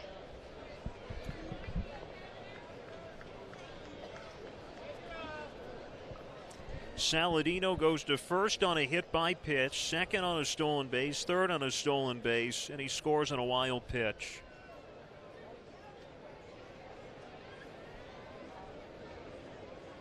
And that's going to be the second consecutive start for Zach Neal with a no decision after throwing. Well, let's hope it's a no decision. No, you're right, yeah. It's 2-0 to Santana, who takes a strike.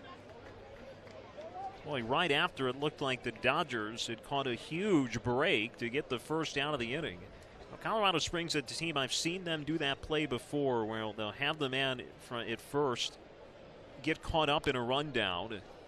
I don't know why you would do that with Santana at the plate. Again, I just, unless they felt that, hey, you know, Sborz is just coming off the DL, let's try and sneak attack here and get 2 in a scoring position in what's been a low-scoring game.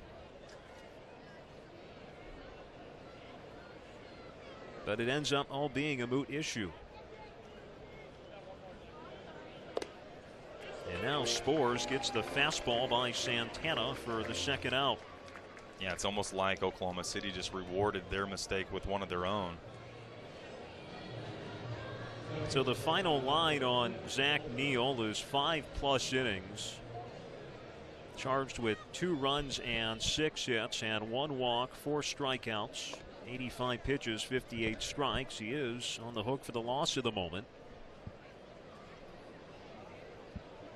Coulter's 0 for 2 tonight.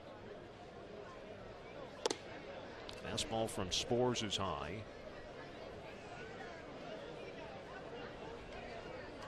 Well, the Sky Sox have taken their first lead. Dodgers, meanwhile, haven't scored since the first.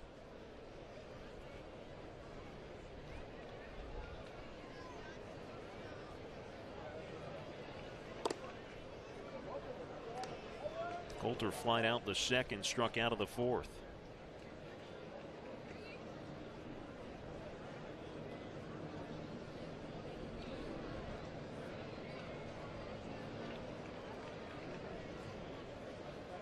Scores behind him at 2-0. You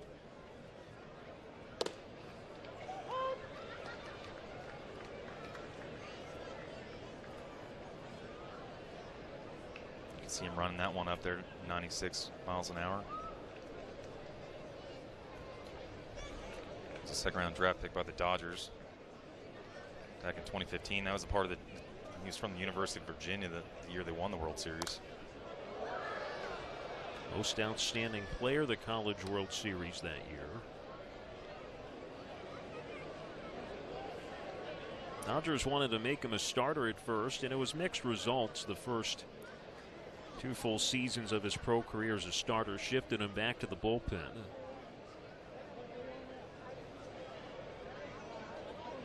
He blazed through the competition at Tulsa. He's been with the Dodgers most of the season. Came here in early May and been with OKC since. And for Spores, I mean, it is still inconsistent. I mean, there are nights where the stuff is just lights out, and there are other times he struggles.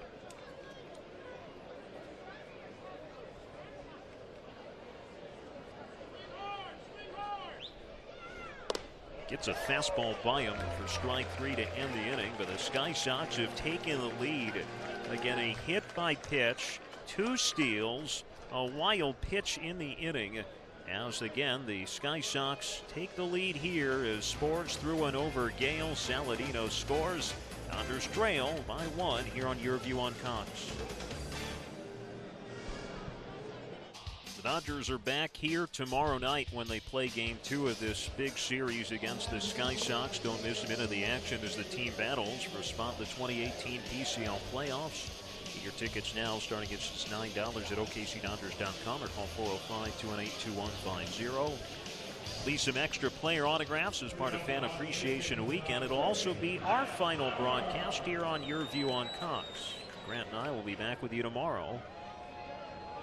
Pretty much have gotten what we expected through 5.5 innings. A close game between 2 teams battling for the division title. Woodruff out there to start the 6th. Kyle Farmer at the plate, 0 for 2 tonight.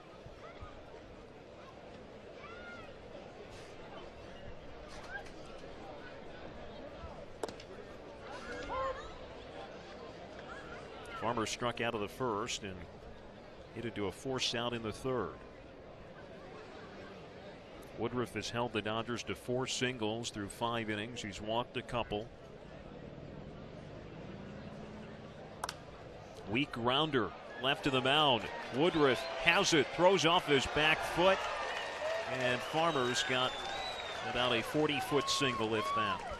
That was just a great slider by Woodruff right there. So you're going to take whatever you can get. So in the books, it goes down as a single, and you'll take it.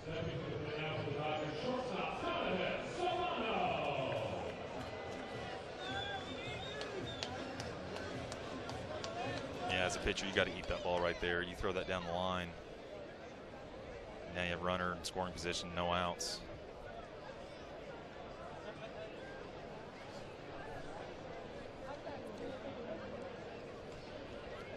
Woodruff's got good stuff. Solano's a good contact hitter. What do you think about a hit and run in this situation? I think you got to do something to try to get some movement on the base pass because Woodruff has been throwing absolutely phenomenal tonight.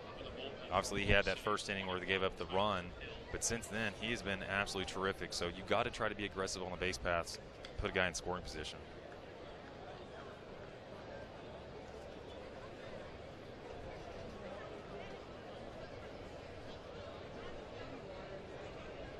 Solano 1 for 2 with an RBI single and a ground out. The infielders a double play down. Nope. Well, he's been given that pitch tonight. It's consistent.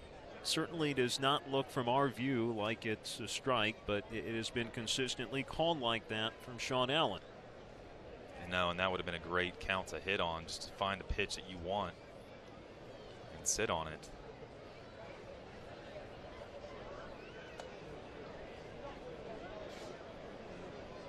Archer again throwing in the Sky Sox bullpen.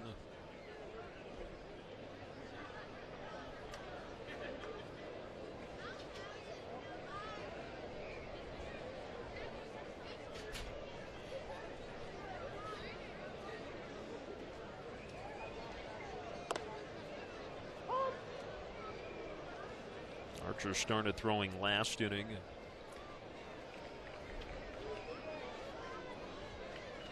Now, we said at the top of the broadcast, even though Woodruff had been a bit limited lately, figure they're going to ride him as long as they could tonight. Let's try and start off this series with a win.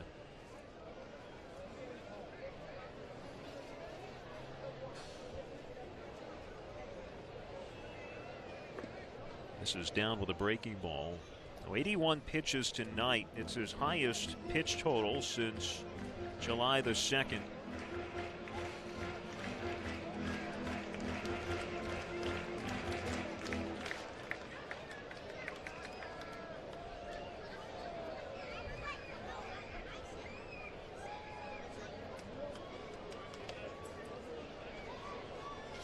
We saw Zach Neal start to fade to start this inning. Woodruff in that same zone here and trying to get Solano. Andrew Toles on deck.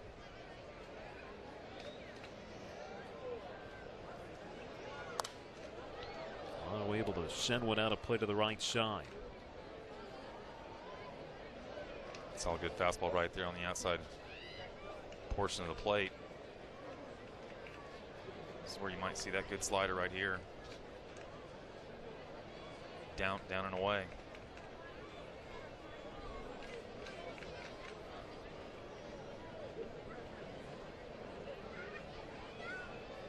Two. Fights off another.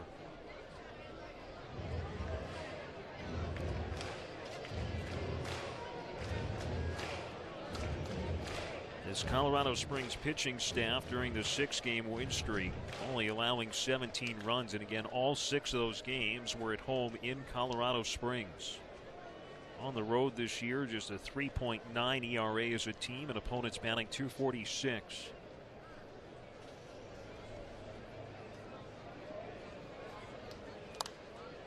Good at bat here by Solano.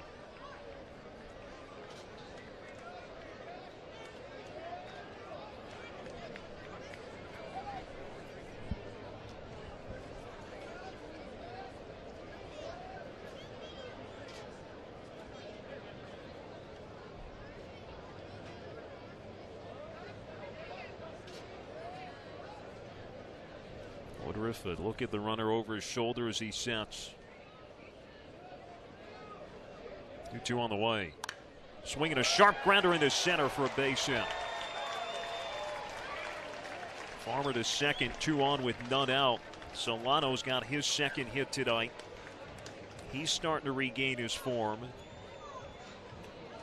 Bandy's going to go out to chat with Woodruff. Yeah, he definitely wanted that pitch on the outside part of the plate. Missed his spot. Threw it inside. Way to make the adjustment for the hit. Looks like pitching coach Fred Dabney is going to head out to the mound, so Woodruff will at least look like he'll have Toles here. It's not an issue of getting Archer more time. He's been loose. Now left-handed batters under 200 against Woodruff on the season with Colorado Springs, and Toles tonight 0 for 2. Fred Dabney is there in the middle in the hooded sweatshirt. One of the most unenviable jobs in all of professional baseball, being the pitching coach in Colorado Springs, and he's had to do it now for 4 straight years. We talked about this earlier. Once he was able to get some guys to buy in and just accept the home environment for what it is, they've really improved on the pitching side the last couple years. Now part of it also is having some better pitchers too. Milwaukee's organization has really improved the last few years under David Stearns and his leadership, both at the big league level and the minor league level. Toles with 2 on and none out. Close pitch, but ball 1. Toles has struck out and flied out to right. Well, a few balls hit in the air by the Dodgers tonight. It's the only flyout that's been induced by Woodruff. Farmer at second, Solano at first. Dodgers down by a run of the 6th.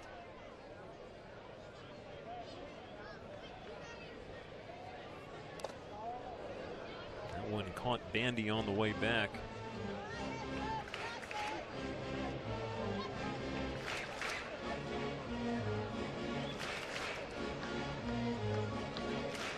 I mentioned now Tolles has been the Dodgers' most consistent hitter on this homestand, in which, even though they've won 5 of 7 entering tonight, they're only hitting .217 as a team.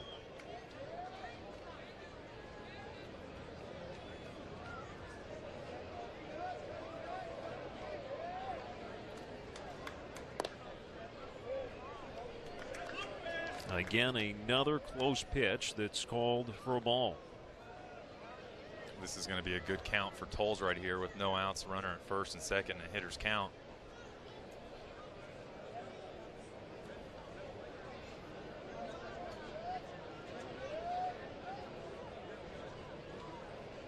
Woodruff with the 2-1.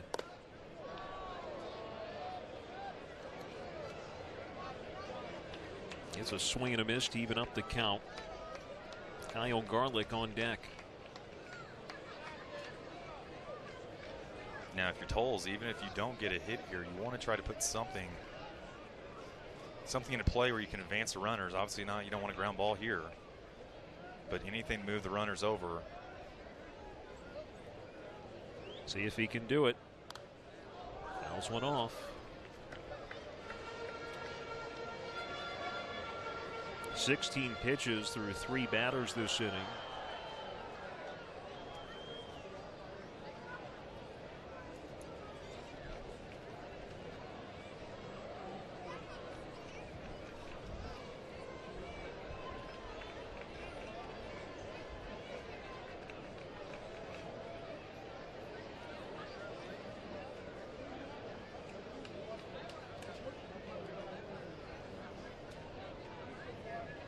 Here comes the 2-2 and takes it. And Woodruff's hit in that spot consistently, but it is not inside Sean Allen's strike zone. Yeah, like you said, Alex, he's been hitting that spot consistently all night, and I would say inconsistently. The home plate umpire, it's been a ball or strike. It's kind of been hard to figure out what he's going to call until he does. Big pitch coming up here. It's a full count to Tolles. Swings and hits one into deep right center. Santana on the move. It's in the gap. So Farmer will score. Solano's behind him. Throw coming in, and Solano's going to stop at third with nobody out. And Tolles has tied the game with an RBI double. Yeah, big time hit by Tolles, who last weekend I said was basically seeing a beach ball. He's just seeing the ball so well. And when you ask him to try to advance runners, and what does he do? He hits an RBI double to right center field. Smart play to hold up the runner at third there with no outs. So now you have no outs, runner at second, runner at third. Great opportunity for the Dodgers right here. Now there are no out, and I think that's why Solano stopped at third base, because you don't want to make that go-ahead run out at home. I think he would have had a decent chance to score. Now the wind certainly did look like it knocked it down a little bit. A very well struck ball. So the Sky Sox are going to make a double switch here. So both starters get pushed into the sixth, and both end up giving up runs here in the sixth inning, and both leave without getting it out in the sixth.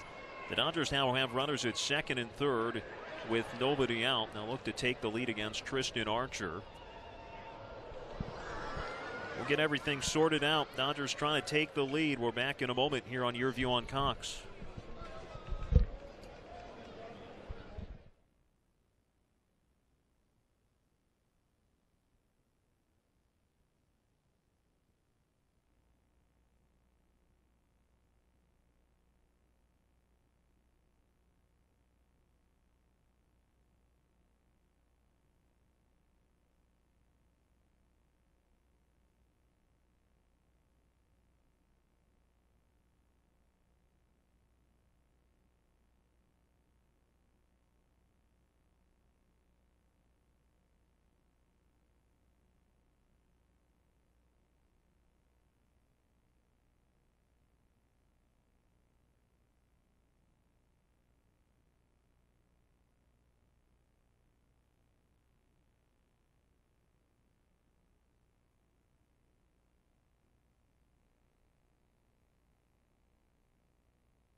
Tristan Archer now will try and find a way to escape this inning with the game only tied. He inherits runners at second and third with none out. And Kyle Garlick will be the batter when play resumes. It's Archer, the new pitcher. Richie Schaefer now in left field. Pitcher spot batting fifth. Schaefer will bat ninth when Coulter leaves the game. Archer making his 46th appearance, 2-3, 3 saves, 4.57 ERA, 67 innings pitched, 61 strikeouts, 22 walks. Opponents batting .255. Colorado Springs, with nobody out, is going to play the infield back.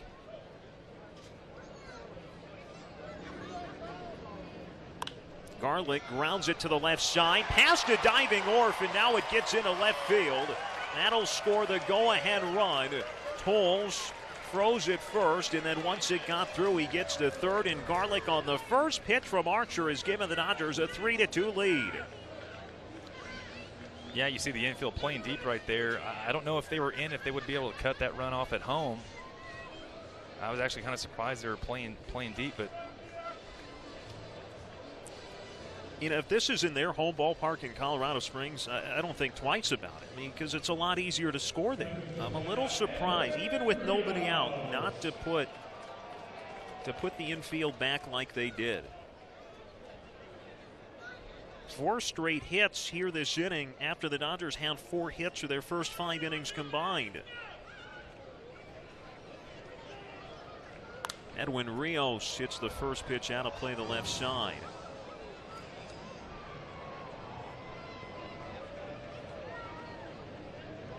And you can just tell by this Dodgers team that, you know, they're definitely feeding off this little rally right here. Good little swing by Rios right there. They're being aggressive at the plate. Infielders at double play depth. Again, the infield will play back with none out. Rios hits it deep but foul, and he's in an 0-2 count. I'll say this for the Dodgers. This is who they are. You know, we're this far into the season to know that they don't always work deep counts. They're going to jump on pitches more often than not early in at-bats. And Rios is down to the count at 0-2. You like to see him jump on something right here, drive the ball in the outfield if he can. Stays alive. Rios 0 for 2 tonight.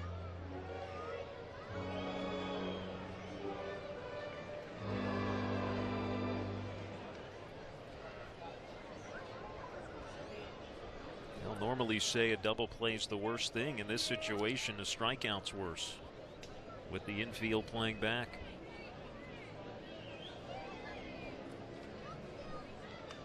Archer throws to first. Woodruff still responsible for the runner at third.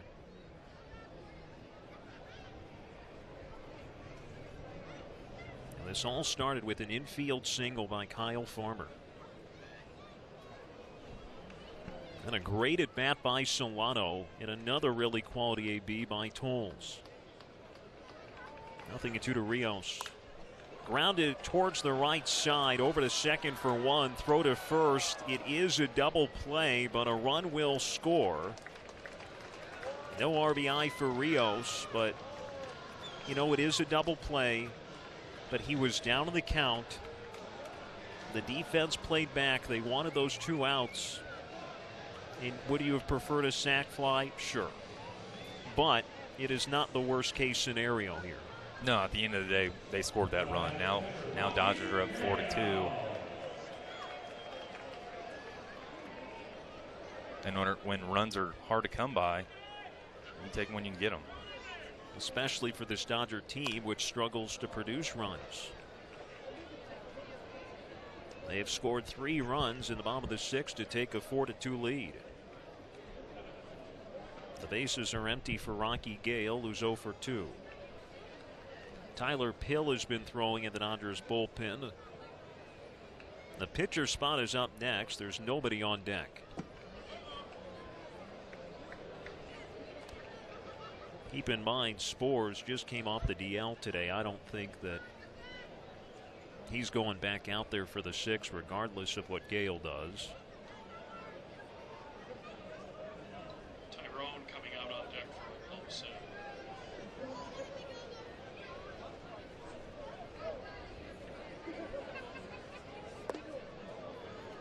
Now, as far as the Dodgers bullpen is concerned, they're going to need to have some guys step up in the late innings tonight that normally aren't put in those situations. Edward Paredes down tonight. Brian Schlitter down tonight. After both pitching in the last 2 games.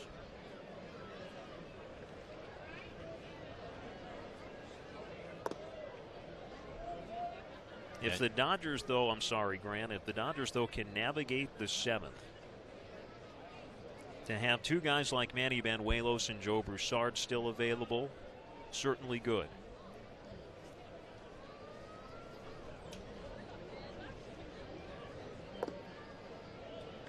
Now it's a full count. Travis Tyrone has emerged on deck.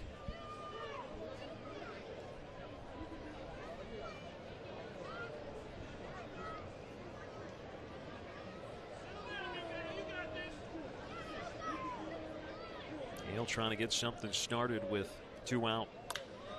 Grounds it to Saladino. That'll end the 6th, but the Dodgers take the lead. 3 runs, 4 hits, and none left. They're now in front 4-2 as we go to the 7th inning at Chickasaw Bricktown Ballpark. A good one here to open up the series on Your View on Cox.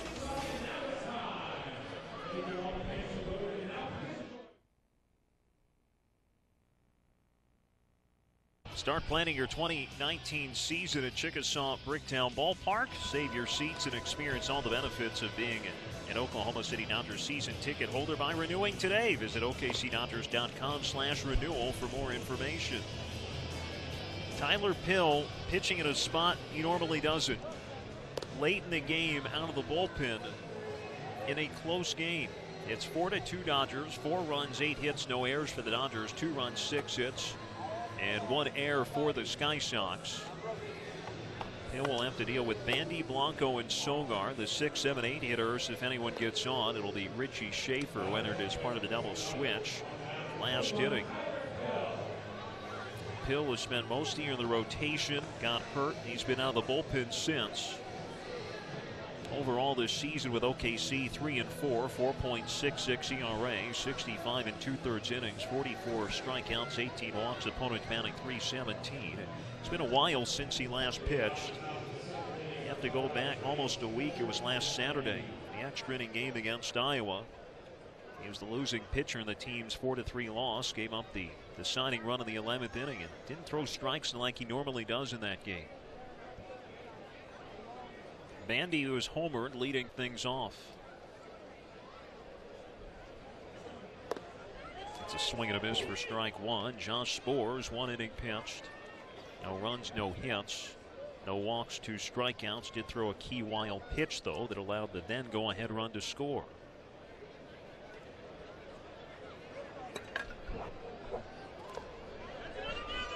Oh, 0-2 to Bandy. Yeah, it's a good start for Pill right there. And Alex, as you mentioned, the Dodgers bullpen's a little depleted in that the last couple nights they've been absolutely phenomenal. So this is something you need Pill to kind of stretch this out a little bit, get at least 1 or 2 innings in, if you can. It is just a straight change. Bandy able to foul off an 0-2 breaking ball. The pitcher spot will be due up 9th, but don't assume that means Tyler Pill will leave. He is a really good hitter. And in fact, in his last at bat on Sunday, hit a home run, a pinch hit home run at that. But the main reason he's out there is to pitch. And he gets him on a breaking ball for strike 3. Just powerful breaking ball right there. Obviously, 0-2 count was very, very smart, but every pitch he threw there was just absolutely phenomenal. Good location, good pitch, good movement. Well, you can see right there he missed his spot, but when you have that kind of stuff like that and that kind of bite, you can get away with that. Andres Blanco is 2 for 2 tonight. He singled both times up. Dodgers will put a shift on as Solano moving to the right as second. Breaking ball down and in. Singles in the 2nd and 5th for Blanco tonight.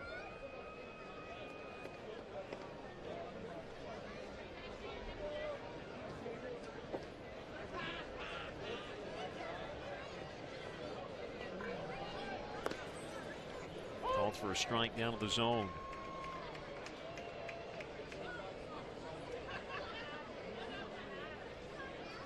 If you also recall, that 11th inning for Tyler Pill, his last outing, got off to a controversial start.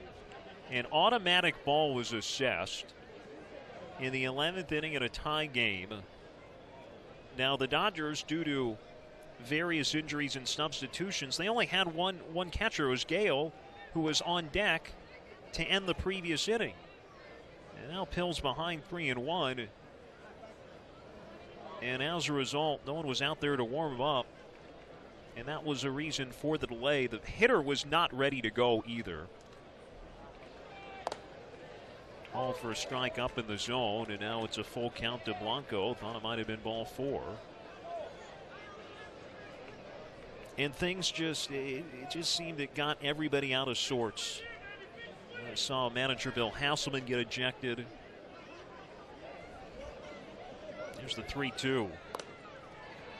A little bit outside, but you know what? Let's go back to last inning. There were several pitches like that Woodruff threw that were also called balls. It still is not the desired result, but that's how it's been going tonight.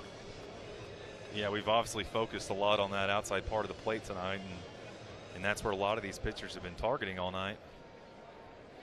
That zone has definitely expanded a little bit off the plate. It's a little too far on that one. And on for Sogard, who's 1 for 2 tonight.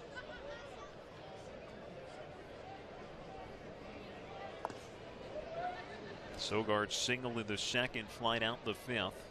Tying run at the plate with 1 away in the 7th.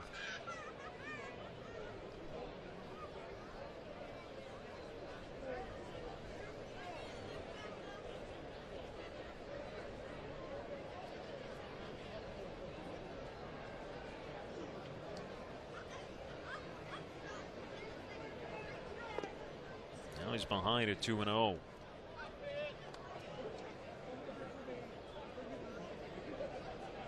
This is where you just got to take a deep breath, kind of refocus, regroup.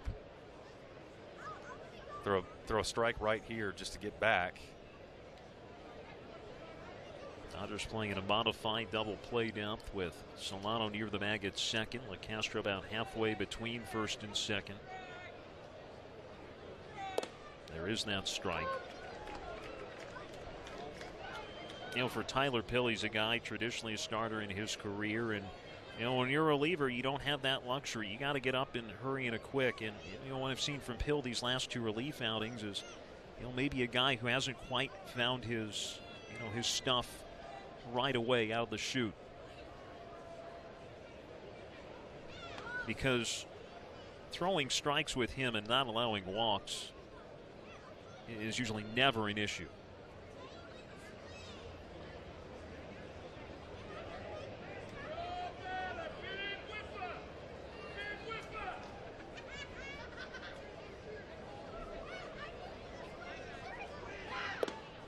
Good pitch down to the zone for strike 2. And that's what you need to do. When you're 2-0, you just got to keep fighting. Keep attacking the zone. Now he's worked it to an even count. Just stay aggressive right here. And nice to see a ground ball right here.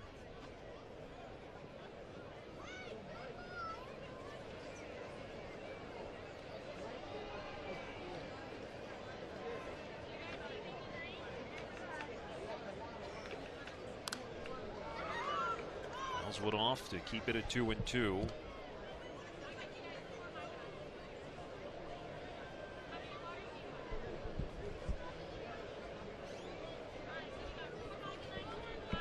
Now, as we mentioned, no Edward Paredes tonight. I think this would have been an inning in which, you know, with Blanco a switch hitter up, now Sogard a lefty, a spot with a dearth of lefties on this roster, you probably would have seen him. Fouls off another to stay alive.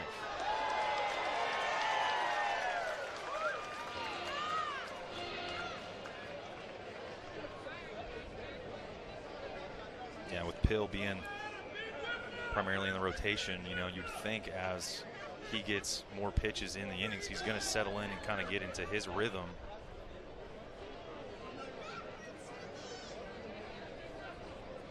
Just got to keep an eye on the runner at first while we're doing this.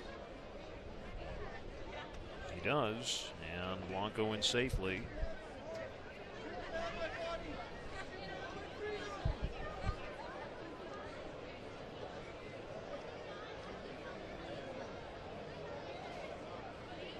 This is definitely a situation where you might see some movement on the base pass to try to stay out of the double play.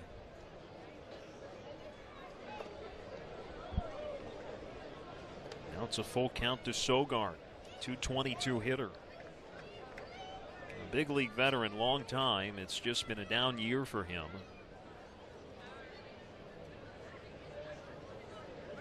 And you want to talk about an important pitch. This 3-2 pitch right now is probably one of the more important pitches that we've seen in this game.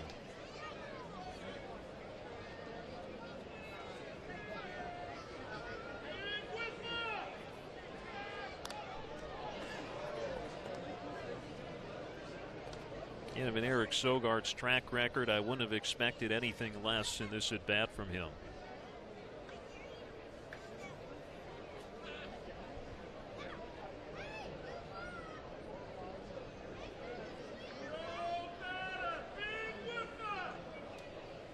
Surprisingly, Blanco was not running on that last 3-2 pitch. He does it again. Back-to-back walks, and the Dodgers are asking for trouble here in the 7th. Yeah, and that's why I said that last pitch was so important, because if you're able to get an out right there, now you have 2 outs with a runner at first, or at least give yourself an opportunity to have a ground ball double play. Give him a free pass. Now you have a runner at first and second with 1 out. Schaefer bats for the first time tonight. And Bill Seamus, I think, very wisely is going to pay Pill a visit. Yeah, I was about to say, this is a really good time just to have a conversation. Make sure everyone's on the same page. Just settle down right here. With the bullpen, Oklahoma City is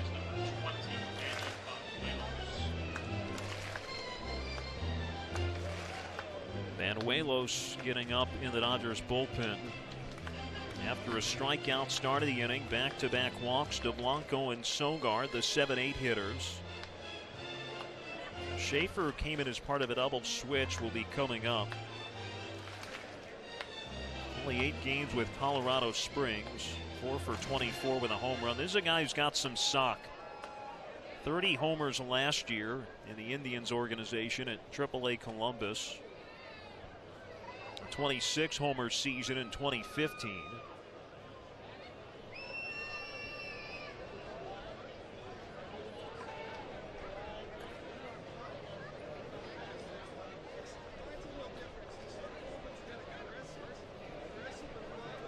Schaefer batting right.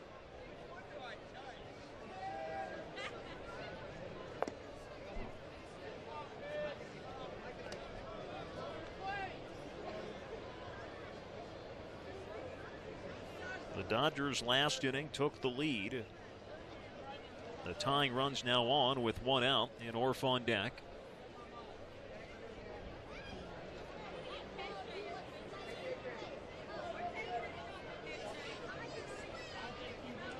Comes the 1-0.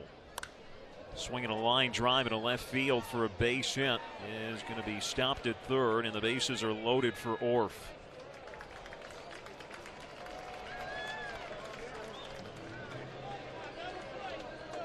The bottom of the order, setting it up for the top of the order here.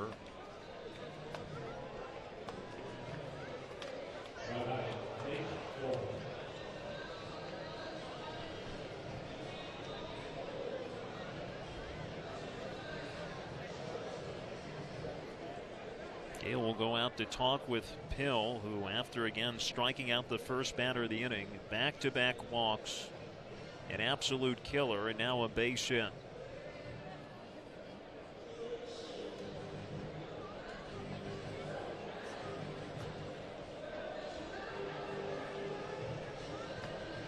Yeah, looks like that's going to be it for Pill. Dodgers are going to come out and make a double switch here.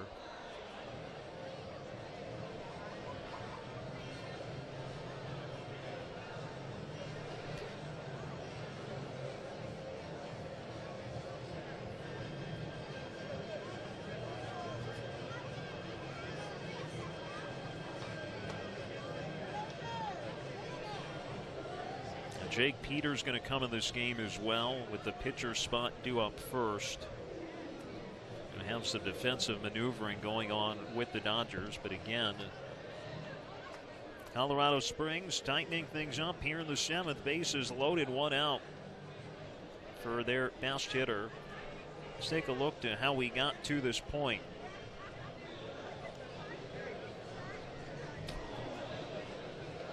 The Dodgers able to score in the 1st inning. Donovan Solano provided an RBI single as the Dodgers jumped up to a 1-0 lead, but the Sky Sox responded in the 2nd. Jet Bandy with a solo home run off of Zach Neal. Bandy well out to left over the Budweiser deck for his 9th home run of the season, and the Sky Sox took the lead in the 6th. With runners and runner at 3rd and 1 out, a wild pitch by Josh Sborz. Tyler Saladino scored easily, and the Sky Sox went in front, but the Dodgers in the bottom of the inning able to pull even on this double by Andrew Tolles, and Kyle Garlick gives the Dodgers the lead on the base hit that squirts into left field, and then another run scored on a double play ball. So again, bases loaded and just 1 out for Nate Orf. Manny Banuelos coming out of the bullpen here and trying to limit the damage.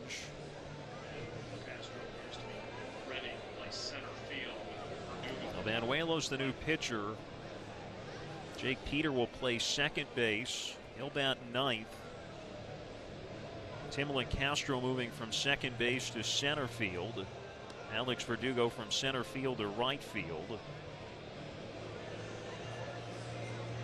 Kyle Garlick has left the game after going 2 for 3 with an RBI single tonight.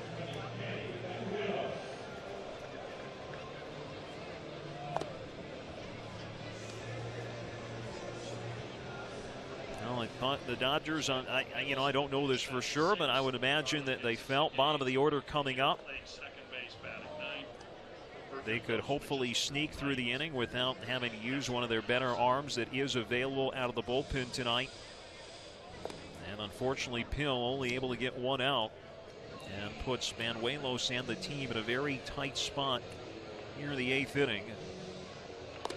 Banuelos transitioning the bullpen here this month. 27th overall appearance, 9th out of the pen. 8-6 on the year, 3.61 ERA. 125 strikeouts, 39 walks, and 255 innings. He's got to deal with a very dangerous hitter in Orf.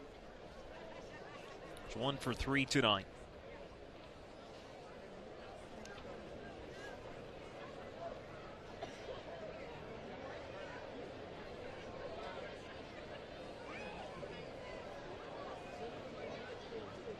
And Banuelos been assessed an automatic ball.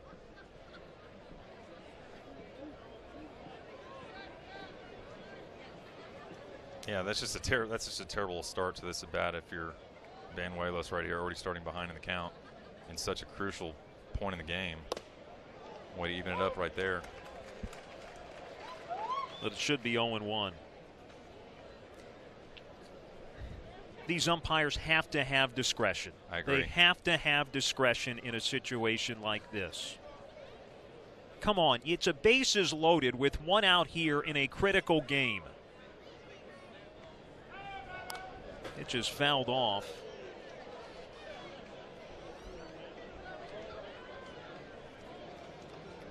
Now, while you don't want to give up a run in this situation, you would trade an out for this. You want to stay away from, obviously when you have the bases loaded, 1 out, you want to try to limit as much damage as possible.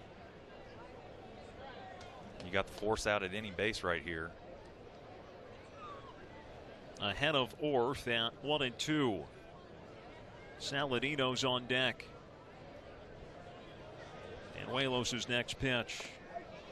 And Rocky Gale, he was able to leap up to get it.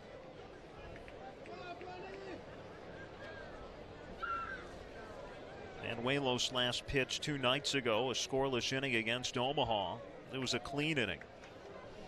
Inherits the bases loaded here in the 7th. Tying runs in scoring position. Go ahead, run at first. 2-2 to Orff. Gets it out of play to the right side.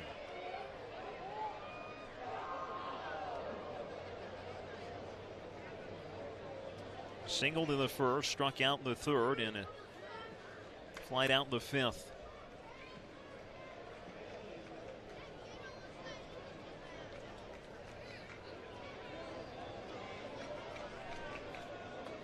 Blanco at third, Sogard at second, Schaefer at first.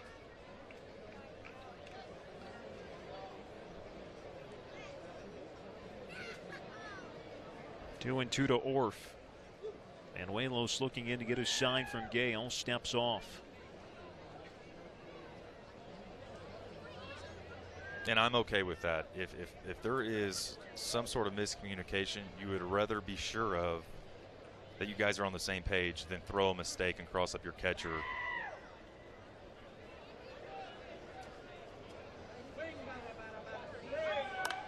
Orff hits one in the air to center. It'll drive LeCastro back, still on the move, but he'll make the catch. Everybody tagging the throw into second. Everybody going to be safe. Now, Orff makes it a one-run game, but it moves the tying run to third and a go-ahead run to second with Saladino coming up.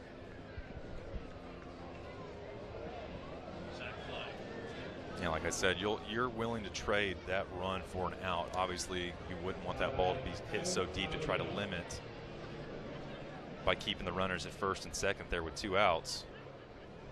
But you got two outs now.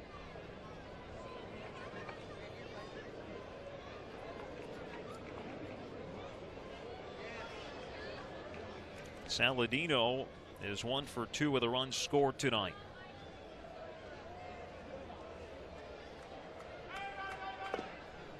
This is down and in for ball one. Grounded out into a double play in the first. Singled in the third. Hit by a pitch. Stole second and third on consecutive pitches and eventually scored on a wild pitch.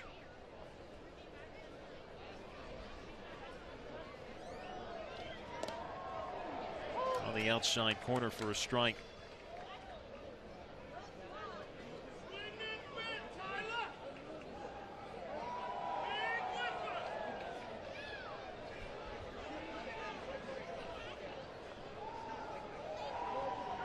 Colorado Springs could take the lead with a base hit. Grounded foul down the third base line. Yeah, there you see back-to-back sliders by Manny right there.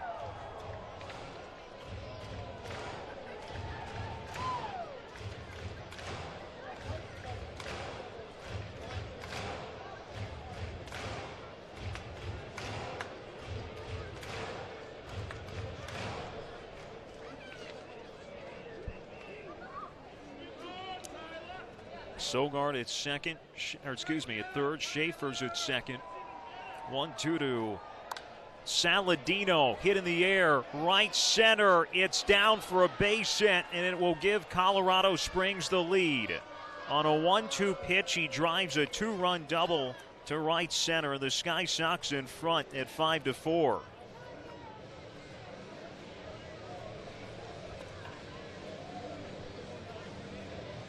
Yeah, it looks like Manuelos tried to go inside, left a little bit over the heart of the plate on that.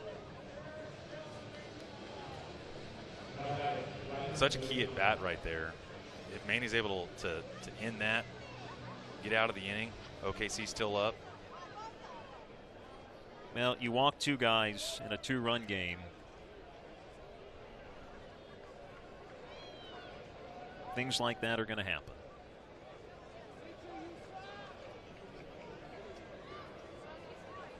The teams have now traded three-run innings. And for the Dodgers bullpen, they let another lead go by the wayside.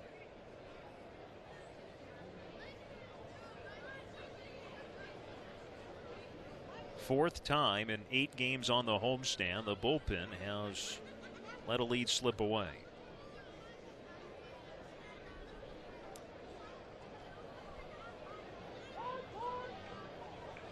Late time granted. The inning ended, or it started with a strikeout. Then Blanco walked, Sogard walked, Schaefer singled. That low to the bases for Orff. Hit a sac fly to center, deep enough for everyone to be able to tag in advance. And then the go-ahead 2-run double by Saladino.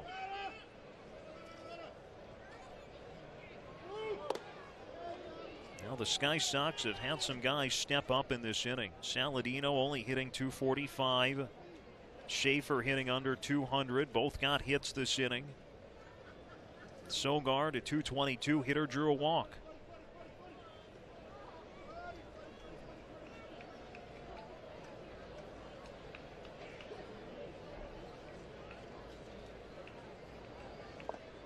Nearly hits Liriano, and now Gale doesn't know where it is, and Saladino's going to go to third. Wild pitch.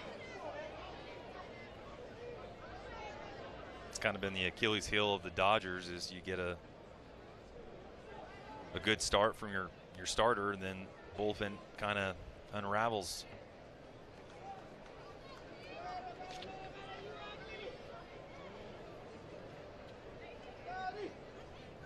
Gave up the lead in the 7th 2 nights ago. Last Saturday, gave up the lead in the 8th. 2-1. Swing and a miss. A week ago tonight, gave up the lead in the 8th. Well, whether it's in OKC or Los Angeles, there's some bullpen problems for the Dodgers.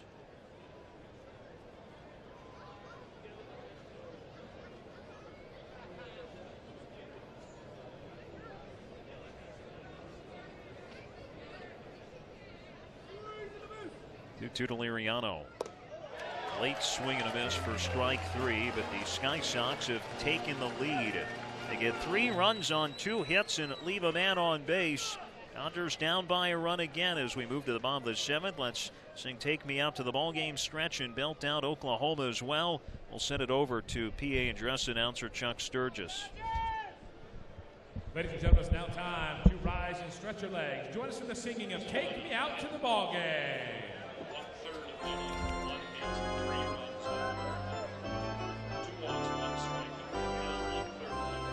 1 hit, 3 runs, 2 walks, 1 strike, 1/3 inning, 1 hit, 3 runs, all earned, 2 walks, 1 strikeout, 21 pitches, 12 strikes.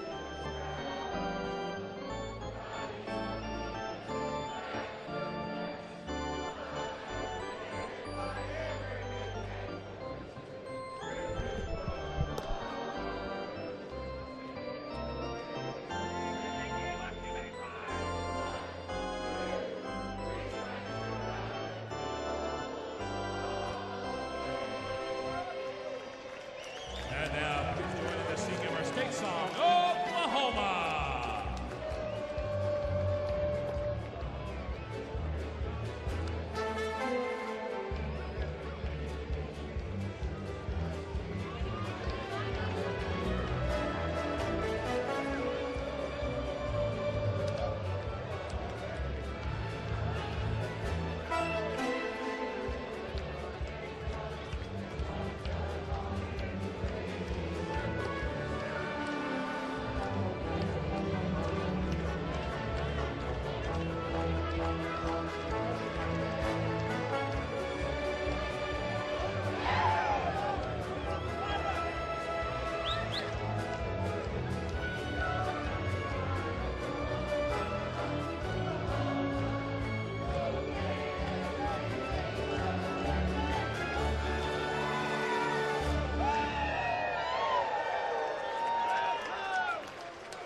Leading off for the Dodgers, Jake Peter. They've gone back and forth the last 2 innings, and the Dodgers in the same spot they ultimately were an inning ago, down by 1. Jake Peter batting for the first time after entering as part of a double switch. Top of this inning. Down by 1 of the 6, scored 3, but gave up 3 in the top of the 7th. Archer remaining in the game. Peters had a tough homestand, but when these 2 teams played each other earlier this year, Peter was probably the Dodgers' best hitter against the Sky Sox pitching staff. 12 for 28. Archer misses a little bit high. Left-hander Quentin Torres Costa warming up in the Sky Sox bullpen.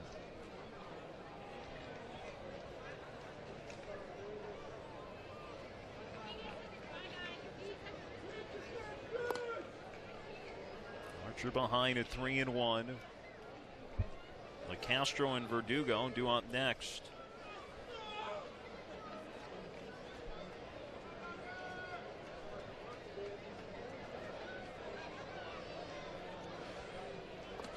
And wasn't even close. There's the third walk allowed by the Sky Sox pitching staff tonight. So a good start to this inning with Peter drawing the walk. Tying run on, none out. Yeah, leadoff walks will absolutely drive a manager and a pitch coach crazy, especially after you have a big inning like the Sky Sox did. LeCastro 0 for 2 with a walk. And now gets hit by a pitch for the 16th time this month. And a 2 are on with nobody out.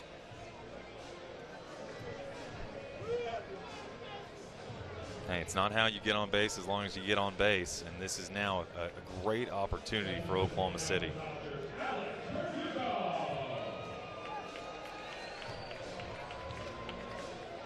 And you know, the letter of the law is you just have to make an effort to get out of the way of the pitch, and that's what LeCastro did. And there are creative ways to go about it, and LeCastro knows just about every trick in the book.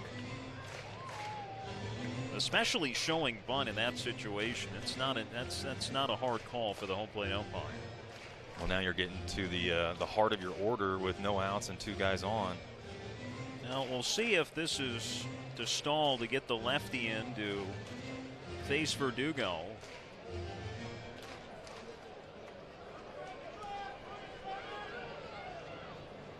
Verdugo's just kind of staring towards that bullpen, see if they're going to have Torres Costa come in. Well, we'll break up that meeting, but Rick Sweet now will come out of the dugout.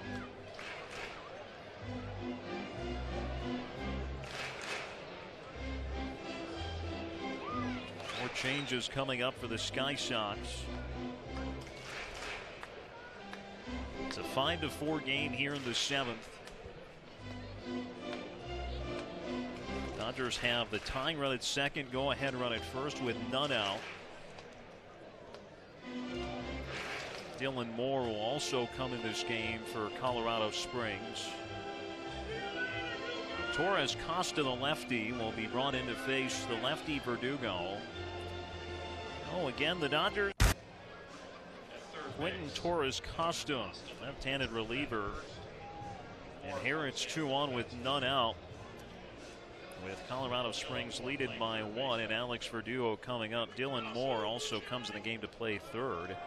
I am stunned that Nate Orff has been double switched out of this game, especially since he didn't make the last out. Didn't even make the second to last out. Or he did technically, but wasn't the second to last batter of the inning. As the pitch is high and inside, so the pitcher's spot now batting first. Moore is batting 5th. He'll be to up second in the 8th. Peters at second and LeCastro at first.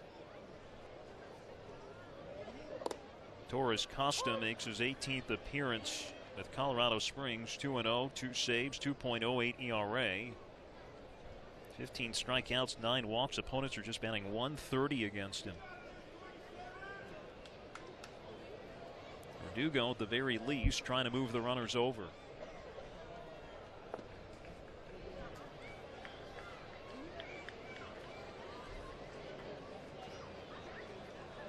Verdugo tonight walked and scored in the first, singled in the third, a sharp ground out in the 5th.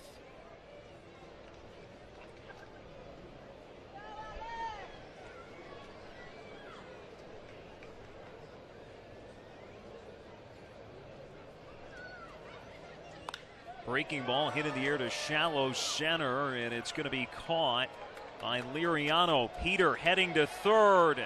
The throw's in time.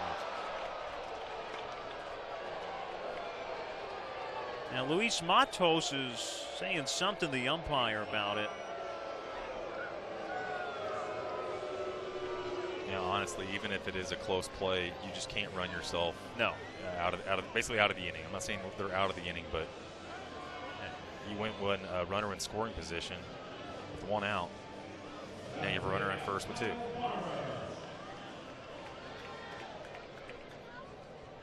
I've seen that way too many times this year.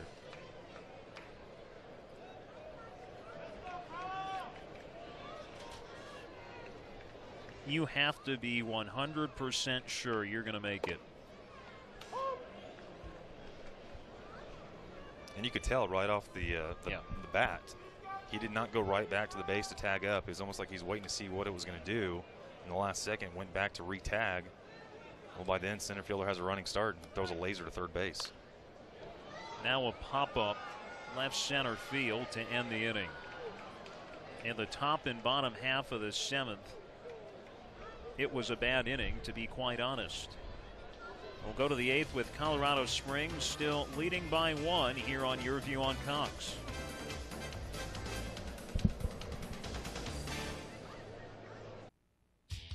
Get all the latest OKC Dodgers merchandise from the official Oklahoma City Dodgers team store.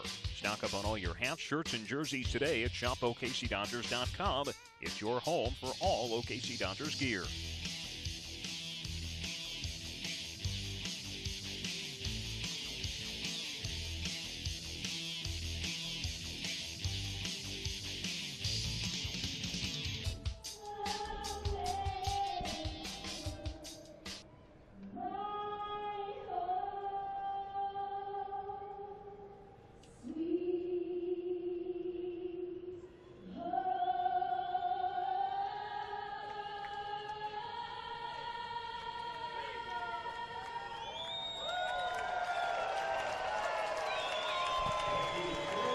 Nice rendition of God Bless America here, leading us into the eighth inning with Colorado Springs leading 5-4.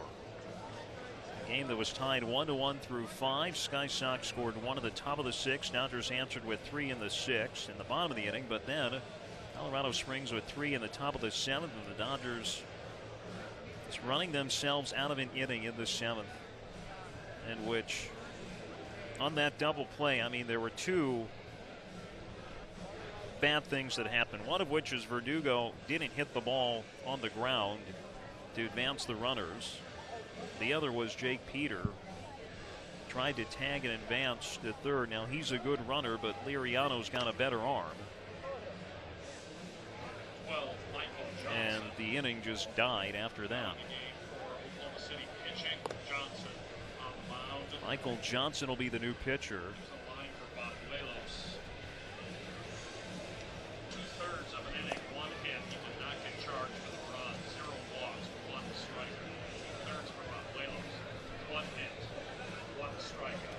Johnson will look to keep this a 1-run game with Santana, Moore, and Bandy coming up. Well, this is a big inning for Johnson. Probably the biggest inning he's been in since joining the team, and a lefty facing off against 3 right-handed hitters here. Manny Banuelos is gone. I'd imagine the thinking is, well, you want to be able to save him for if you need him tomorrow with the lead in hand. Now for Tyler Pill, it was a third of an inning. He's charged with all 3 runs in the 7th. The question was, who was going to pitch in big spots for the bullpen tonight? And Pill got the first crack at it, and unfortunately couldn't get the job done. 3 runs allowed on 1 hit with 2 walks and 1 strikeout.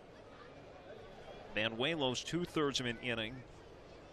No runs, 1 hit, no walks, 1 strikeout, but allowed all 3 inherited runners to score.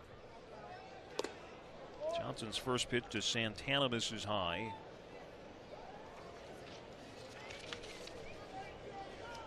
Santana's 0 for 3 tonight.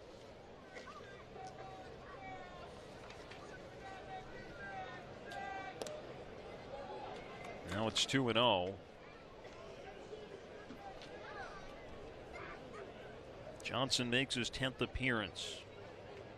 13 and a third innings pitched, 4 runs, 3 earned on 13 hits, 3 strikeouts, 5 walks, and he's behind at 3-0. You almost wish you could just erase the seventh inning on the offensive side and the defensive side. The 2 free passes in the top inning. You just got to stay away from the big inning, and then obviously the bullpen is struggling.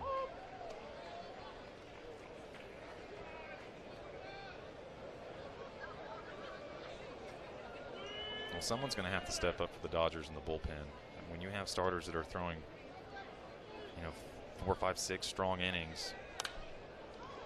Hit well into left, sinking. Tolles dives for it, and the comedy of errors continues. Santana on his way to third. He'll be there with nobody out.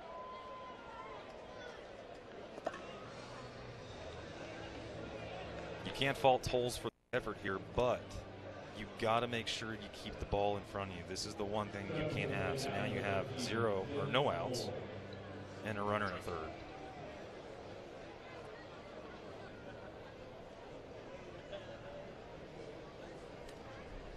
Scored a triple.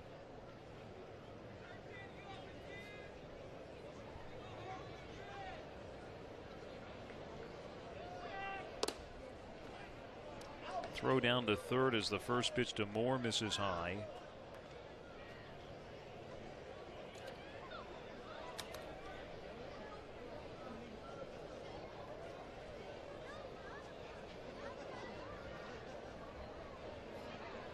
Moore hitting .284, 8 homers, 31 RBIs. It's inside.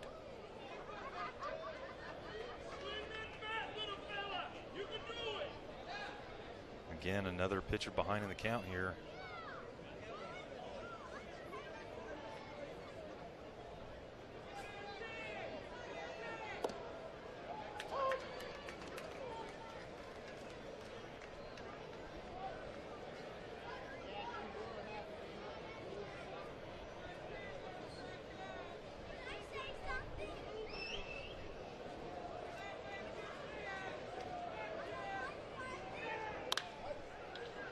Sharply grounded foul.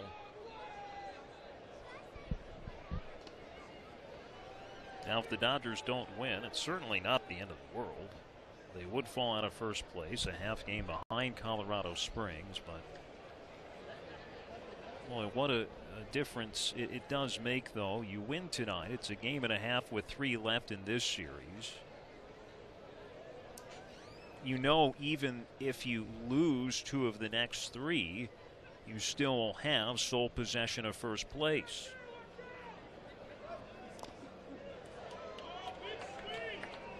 A foul tip for strike 3. 4 strikes out for the first out. Santana remains at third.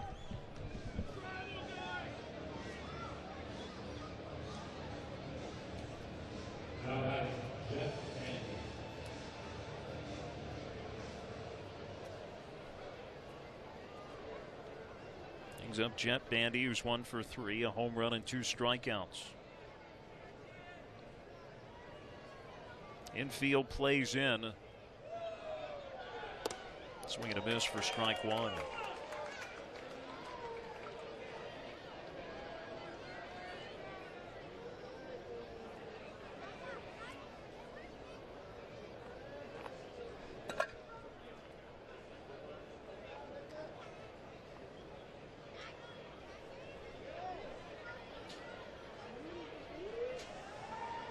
Solano shaded towards third. Pitch is hit out of play, and now Johnson's in front, 0-2. This is what you need from Johnson, just to absolutely battle here to try to lead that runner at third. Gets ahead in the count now, has an opportunity to throw pretty much anything he wants right here. Just got to be smart with this pitch right now in this situation.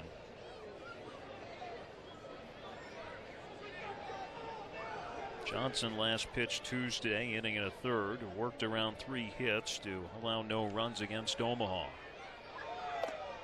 This is high for ball 1.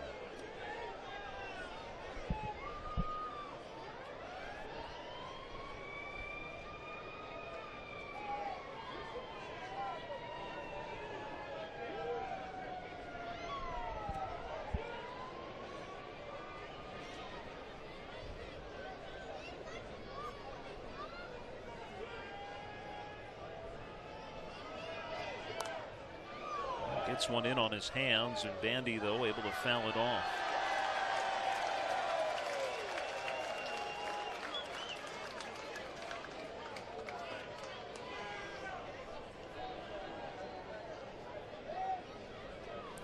The Dodgers pitching staff has 9 strikeouts tonight, but it has been very rare that strike 3 is immediately followed strike 2. That's really more of on the Sky Sox hitters than the Dodgers pitchers.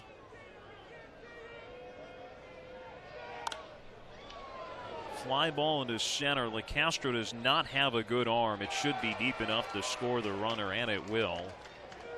And the Sky Sox now leading 6-4 in the 8th. And the Tolles misplay rears its ugly head as the Sky Sox cash in on it.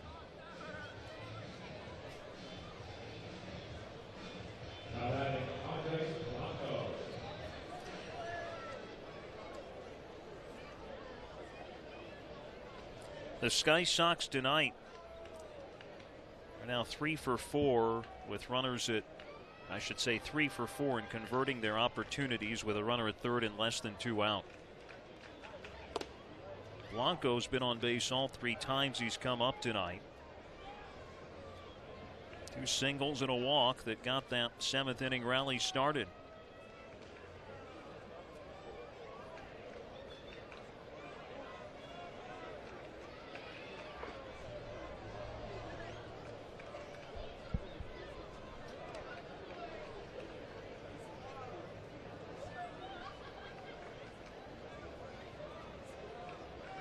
We'll have to see how the rest of this inning plays out, but as of now, that's an extremely tough earned run against Michael Johnson.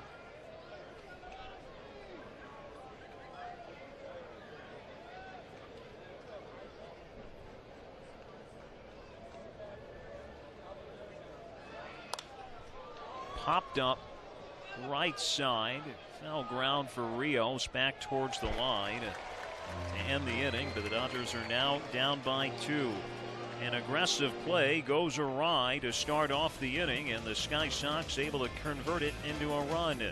Dodgers again need to get the bats going, heading to the bottom of the 8th here on Your View on Cox.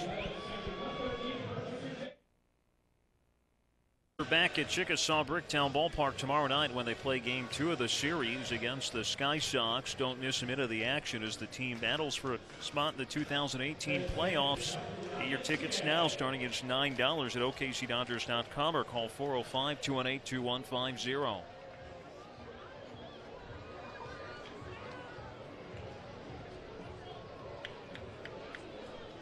Torres Costa remains in the game with Solano Tolles in the pitcher spot coming up.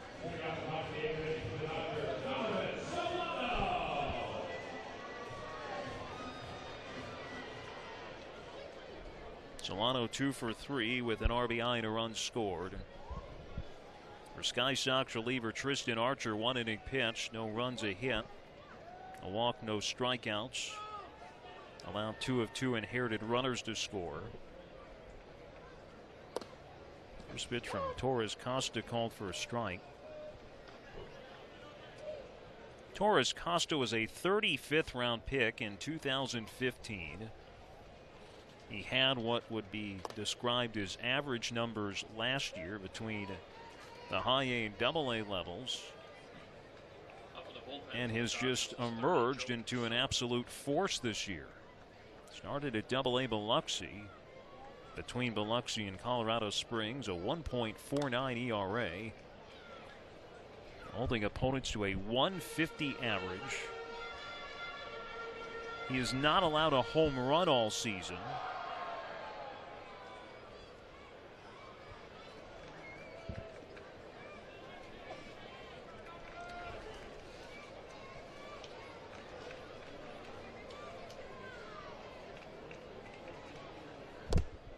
Joe Broussard begins to loosen. Dodgers trying to rally here in the 8th inning.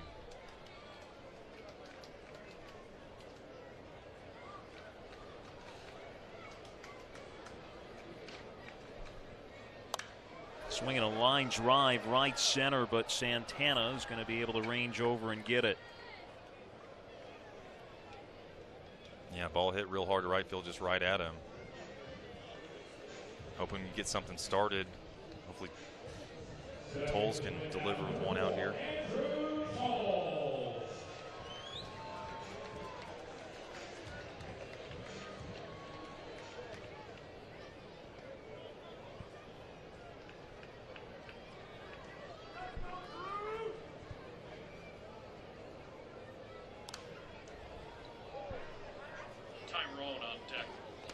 Tolles delivered a game-tying RBI double his last time up. The Dodgers in the last 2 nights only have 2 extra base hits. They're both doubles by Tolles. Torres Costa misses inside. Pitcher spot up next. It is Travis Tyrone preparing to pinch hit.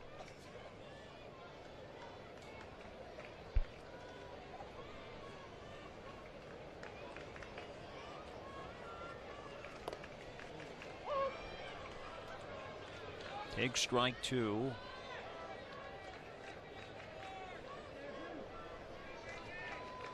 Right-hander Jake Thompson throwing in the Sky Sox bullpen. Breaking ball grounded foul. This is the first time I've seen Torres Costa. Nothing wows you. So, Grant, how do you think it is he's put up the numbers he has this year? Well, no, I was just actually going over his stats, and as you mentioned, how well he was playing in Biloxi, and you can just see he's just attacking these hitters right here. And he's got a really, really good slider, and you can tell even Tolles is getting frozen on some of these pitches. You see a fastball away. Wouldn't be surprised if he follows that back up with that slider again, try to freeze him. I mean, I can see how lefties would have a lot of trouble against him. The way he works to the first base side of the rubber, almost like he's throwing behind their heads.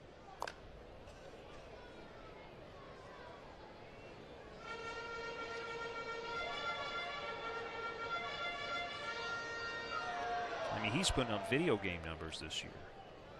Yeah, as we're looking over his stats in Biloxi, 1 and 2 with a 1.16 ERA over 21 games, which is absolutely incredible. Tolles having a good at bat here tonight. Pretty much every time he's been up, it's been a quality look. And that is one thing I love about Tolles. He goes up there and has quality at bats. He swung out what might have been ball 4. Barehanded by Moore, and it's in time. What a play by Moore.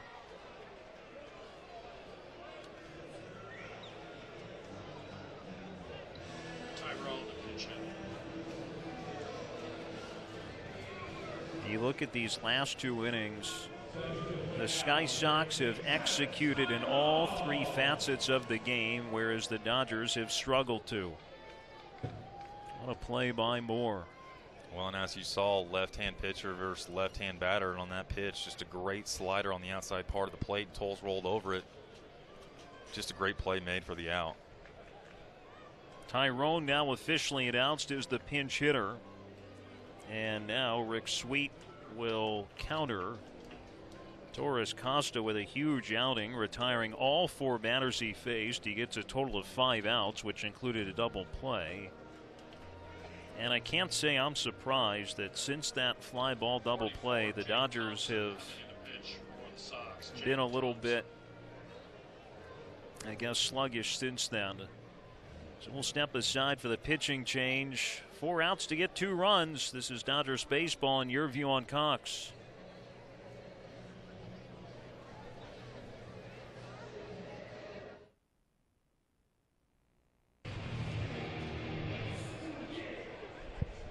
Jake Thompson in the game. Right-hander comes in with none on, 2 out. Travis Tyrone, the pinch hitter, looking to get a rally started. First pitch from Thompson called for a strike. Tyrone hitting .270, 10 homers, 40 RBIs. He's 5 for 12 since coming off the disabled list. Didn't play last night. Swings and misses, and the bat reaches the left field grass.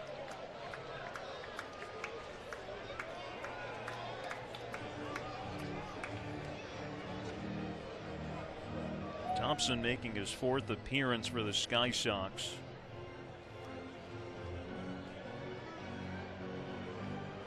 No runs and 3 hits allowed in his first 2 2/3 innings. Quinton Torres Costa inning in 2/3. No runs, no hits, no walks, no strikeouts. Stranded 2 of 2 inherited runners. Yeah, Thompson was claimed off waivers earlier this month from Philadelphia and was actually part of the trade that sent Cole Hamels to the Rangers back in 2015. Thompson was a part of that trade.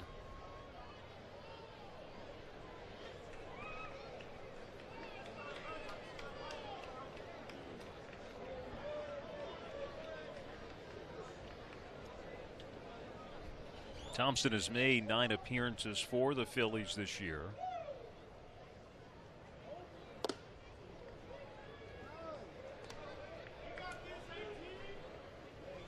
One and 2 to Tyrone.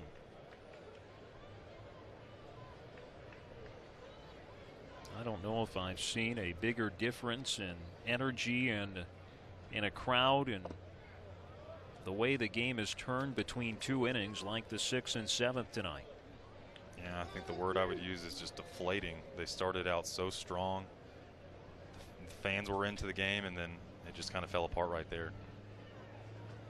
Well, there's still time, and only down by 2, but got to get something happening. That's not going to do it as Thompson strikes him out to end the inning. So between Torres, Costa, and Thompson, the Dodgers are down in order. Sky Sox up by 2 going to the 9th. It's Dodgers baseball on your view on Cox.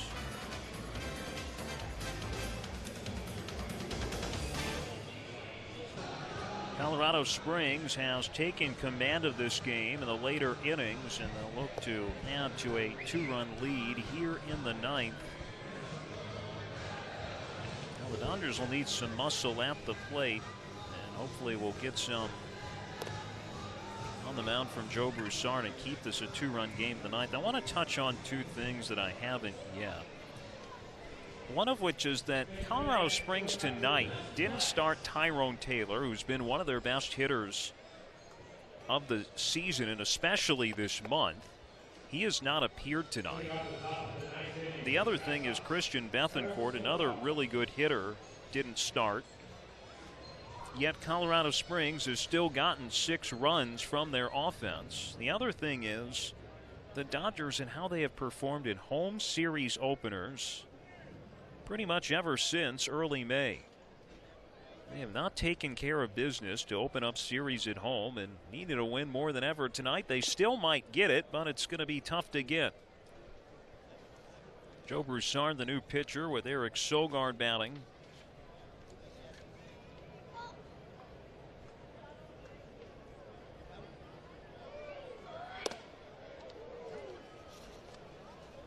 Sogard drew one of those 2 key walks in the 7th. Entering tonight, the Dodgers had lost 3 of 4 home series openers, 6 of the last 8, and 3 and 8 in the last 11. Now he's behind at 3-0. This was a day in which the Dodgers were in the middle of a homestand, didn't have to travel. Colorado Springs had the travel day from home. I mean, if they win, it's so big for the Sky Sox. I mean, that's just not even considering that they're going to take sole possession of first place. Yeah, and Broussard comes in here and 4 straight balls right there. Every single one of them is up in the zone. He's going to have to make an adjustment right here.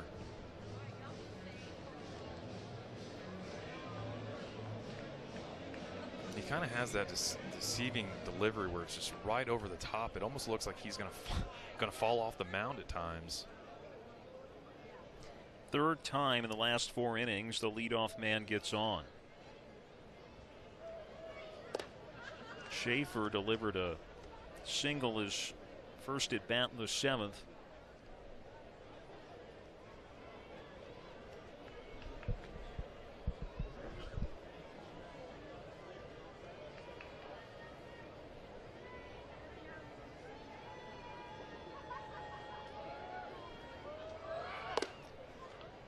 Broussard yet to throw a strike. He was shaky his last time out on Wednesday night. Gave up the lead in the 7th. against Omaha.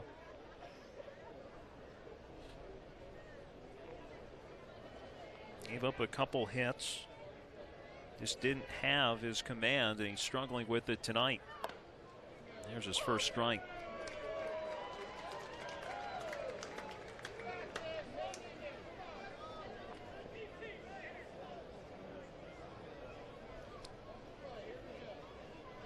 Sky Sox have scored in 3 straight innings.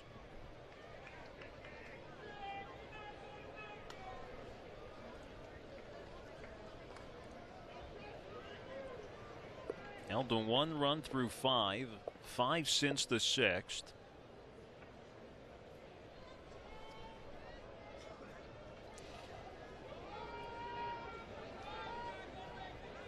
In the last 18 games, as the pitches hit out of play to the right side. This is entering tonight. 53% of the runs allowed by the Dodgers coming in the 6th inning or later. Now some of that is on starters, but a lot of it's on the bullpen.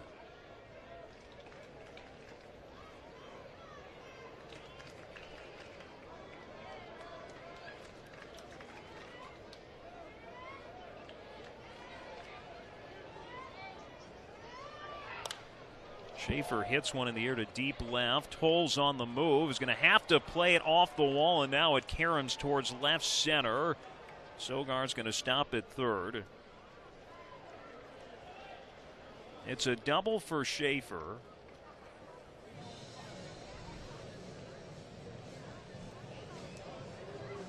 Schaefer had been 4 for 24 since joining the Sky Sox, and he's got a couple of solid hits tonight. Yeah, Thompson is going to bat for himself.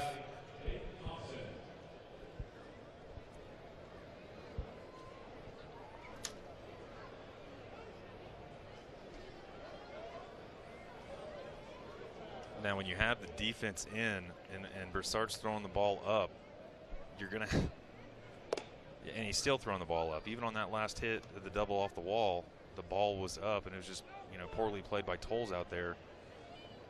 But I think you have to recognize the fact that he's leaving the ball up consistently this inning, and you're going to need a ground ball right here. We knew that it was going to be a challenge for the bullpen tonight, given who was available and who was not. Close at third, but Sogard's safe.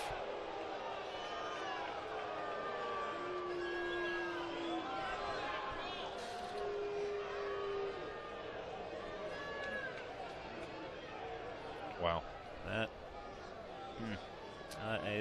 he might have got that right hand back ahead of the tag, but it was sure close. Yeah, great snap throw by Rocky over there to third base.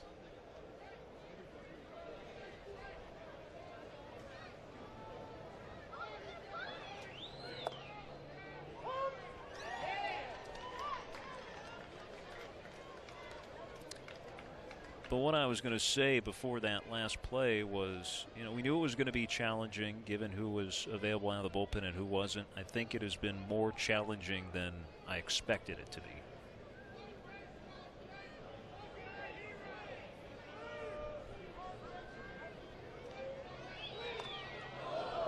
It just fouled off by Thompson. It'll be strike 3 on the bunt attempt.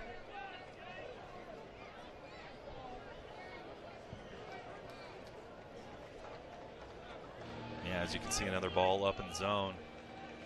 Trying to pull it back just a little late. But no, it's extremely frustrating just to see how later in the games the Dodgers just seem to kind of fall apart at times. And it's almost like you see two different teams in one game. You see a team that they put the offense and the pitching together. And then at the other times, it's hard to get those runs or good performances out of your bullpen. There's strike 1 right there. Saladino had the biggest hit of the night back in the 7th. A 2-run double out to right center. Came against a good pitcher in Manny Banuelos, and Saladino, a guy who has really struggled against left-handed pitching this year. You hear it all the time in late season games, postseason games. You got to get contributions from different sources. The Sky Sox have gotten those tonight.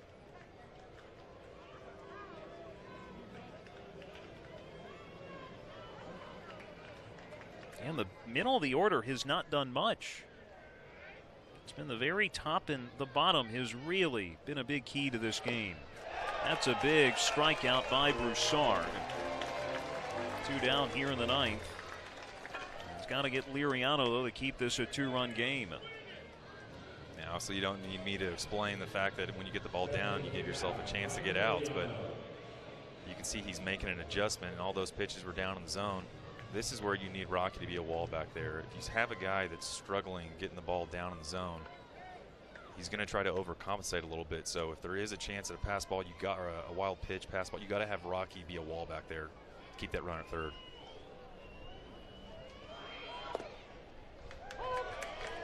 Strike 1 to Liriano, who's over 3 with a walk.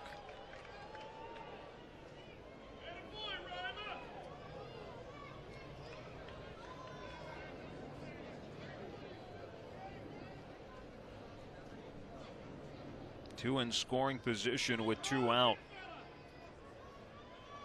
Swing and a miss for strike 2.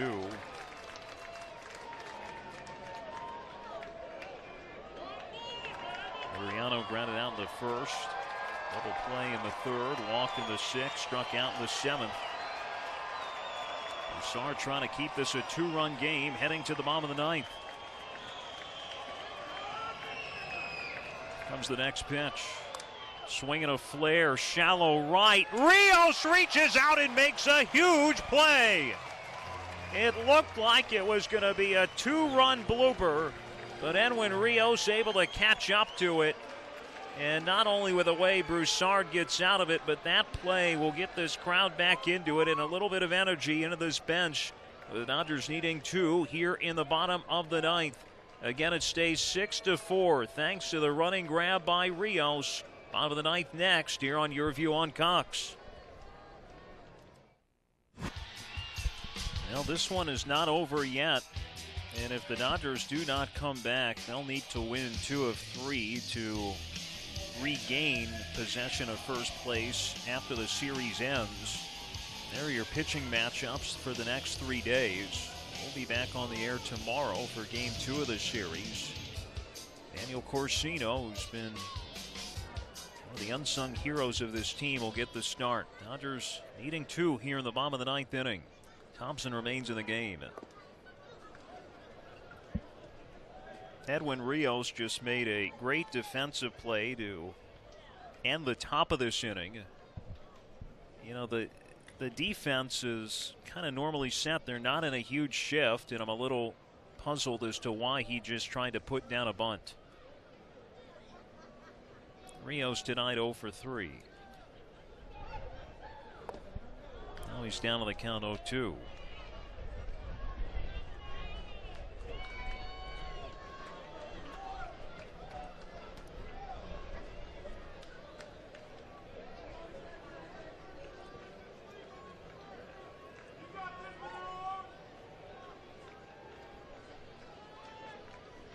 Thompson's 0-2. Swing and a miss, but the ball gets to the backstop. Rios is going to reach. And a break starts the bottom of the 9th inning.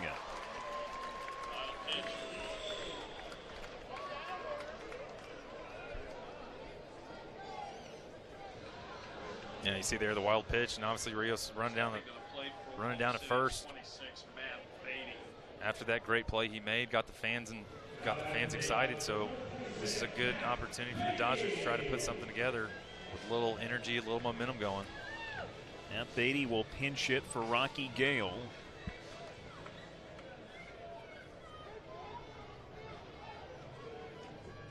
This means the Dodgers will have 1 bench player left in Will Smith. Now Beatty, it's been an injury-plagued year. Pitch is down. He's hitting over 300 in his limited time with OKC. Last night against Omaha was 2 for 4.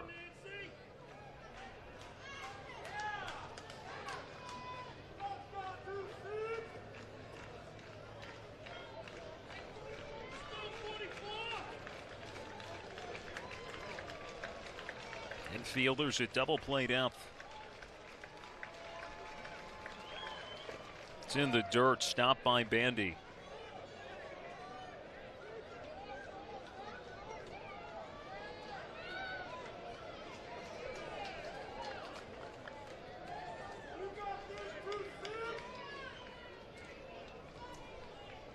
Rocky Gale finishes tonight 0 for 3. Jake Peter on deck. Dodgers trying to rally here at the bottom of the 9th inning.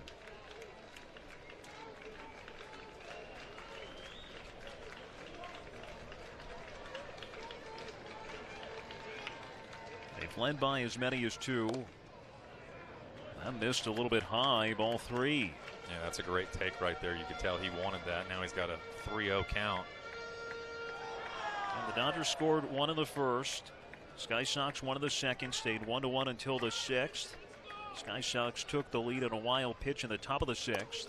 Beatty taking all the way for a strike. Now the Dodgers started off the bottom of the 6th with 4 straight hits to eventually score 3 runs, but then it fell apart in the 7th. Sky Sox scored 3 to regain the lead, added 1 in the 8th. Sent up by a defensive miscue. The Dodgers don't have a hit, by the way, since those 4 straight hits in the 6th. Next pitch is fouled down. The Dodgers also have not exceeded 9 hits in 10 straight games. They're at 8 hits tonight.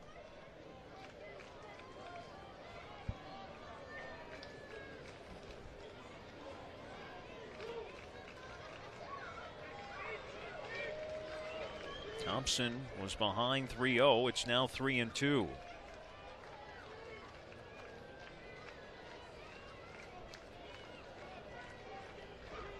Here's his payoff pitch. Breaking ball. It is a foul ball down the first base line.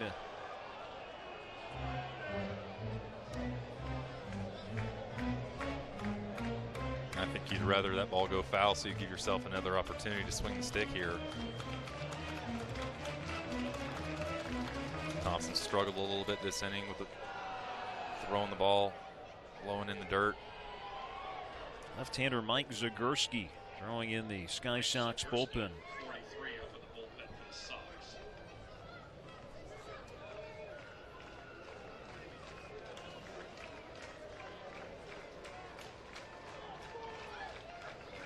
Three-two. Got him. Thompson has now struck out all 3 batters he has faced. The Dodgers 1 base runner reaching on a wild pitch on strike 3.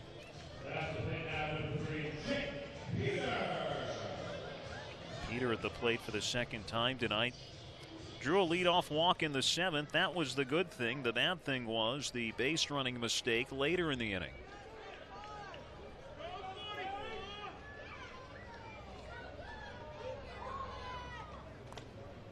Fouls off the first pitch.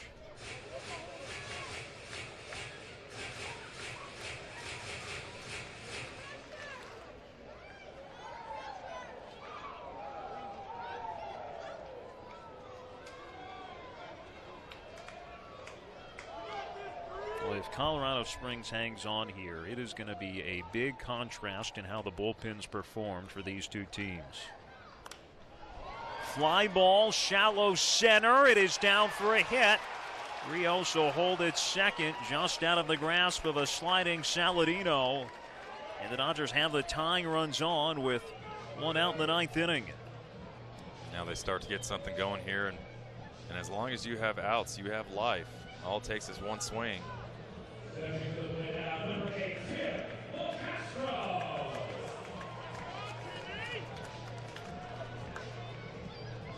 Andy out to chat with Thompson.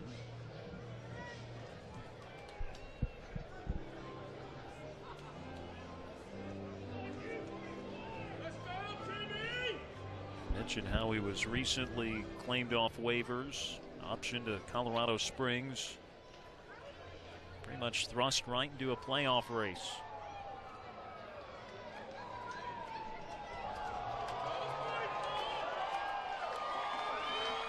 Castro 0 for 2. He's been on base twice via walk and hit by pitch. Takes a slider down and away.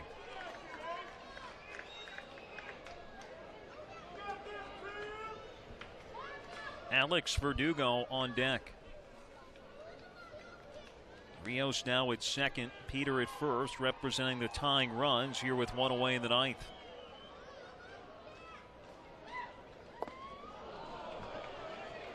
Yeah, he's just having a hard time seeing that slider. We've seen it all night tonight.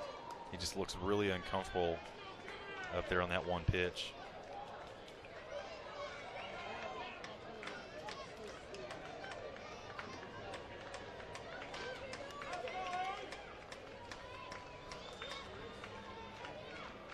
One 1 from Thompson. That's called for strike 2.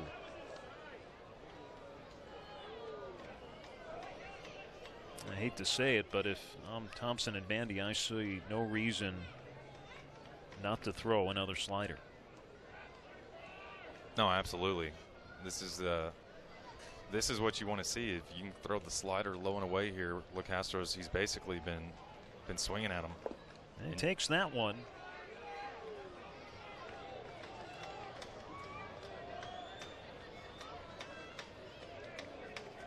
And it really wouldn't surprise me if you see another one right here.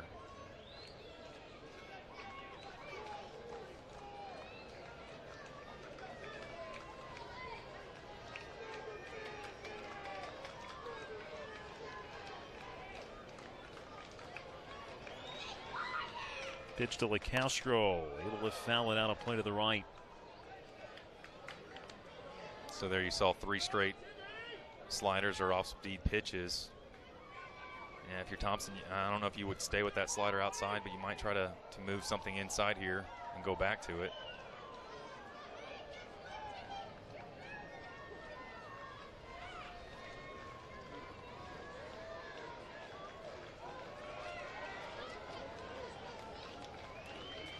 Gave him another one, grounded, foul down the third base line.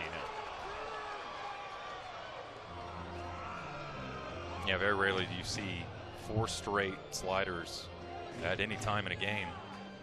But I think they see the exact same thing we see is LeCastro struggling a little bit on that outside slider, chasing it. They might try to bury one of those pitches here to see if he will chase it.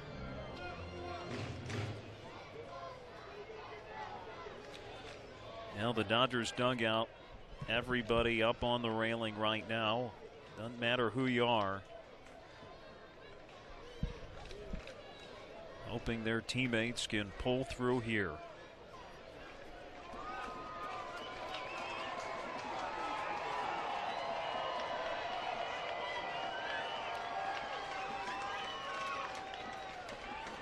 Thompson with a shine from Bandy. Good take by LeCastro. It's the pitch that's been giving him the most trouble on the night. And you know, yes, it wasn't a strike. That was a good pitch from Thompson. Boy, that had a ton of late break on it. Yeah, absolutely. And that's one of those things where I thought they would try to bury that pitch to see if he would chase it. That was just a sharp, tight slider right there. Good pitch. We'll see if they go to it again. They do, and it's high. What a job by LeCastro. The bases are loaded with 1 out, and even before LeCastro gets to first, Rick Sweet out of the dugout. They get Zagurski in to face Verdugo. And that's what you got to love about LeCastro right there. You know, we've mentioned he's been struggling at times and obviously struggling currently, but this is his 3rd time he's reached base today. So as long as you get on base, you're doing your job, giving your team an opportunity to drive in runs right here. And that's probably one of the first times I have ever seen 6 straight sliders thrown to one batter consecutively. It was 1-2 to LeCastro after he was down to the count again. He took the first pitch for a ball, swung through the next that was well outside, then took a slider for a called strike, drew ball 2, fouled off the next 2 pitches, took the next 2. The bases loaded for Alex Verdugo. We'll keep it here as the veteran lefty Mike Zagurski enters. 46th appearance of the year. That leads the Sky Sox, or it's tied for the team lead. 1-1, 3 saves, 3.46 ERA, 41 2/3 innings, 21 runs allowed, 16 earned on 38 hits, 61 strikeouts. Again, in just 41 2/3 innings. 15 walks. Opponents batting .236.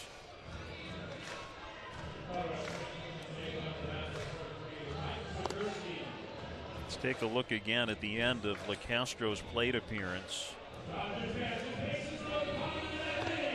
Looks it in all the way.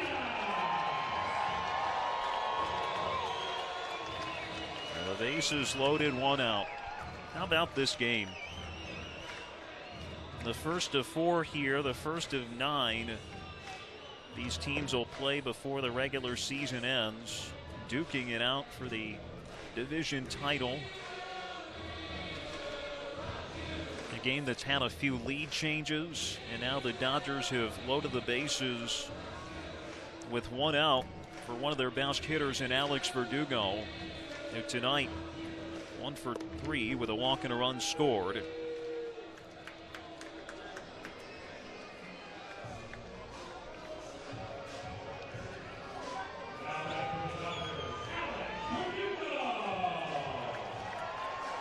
Definitely tell the crowd's gotten in this game ever since Rios made that play at first base, and now you have momentum back on your side. Bases loaded, 1 out. And for Joe Broussard, I mean, this was close to being a 3 or 4 run game. Yeah, absolutely. And he found a way to get out of it with, again, Rios making a great play to end the top of the 9th. First pitch to Verdugo. Up in the zone for a strike.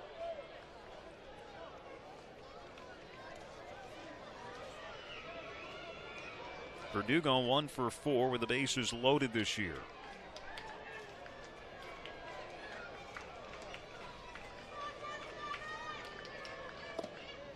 A little bit outside.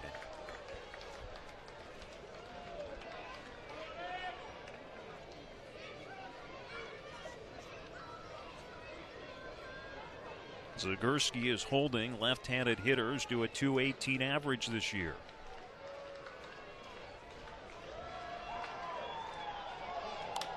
Grounded right side, backhanded, the throw home, and a backhanded pick by Bandy gets the force out. Wow. I didn't even think Blanco was going to come home. Fielder's choice, 3-2. Now you see the ground ball here over to second base, and I'm with you, Alex. This is something I did not expect. I'm sorry, to the first baseman comes up to make the play. I did not expect him to throw home here. What a great pick right here at the plate. Yeah, but looking at the replay, it might have been his only play. I mean, where he was, there was no one really in the vicinity to cover first base. And now Kyle Farmer representing the Dodgers' last chance. Now think about this. Think about the throw from first base if it gets past the catcher. Now we have a completely different ball game. No, but I think you're right. That might have been the only play there. Yeah, we've talked about execution and how it has been the difference in the game the last few innings. And there's another example.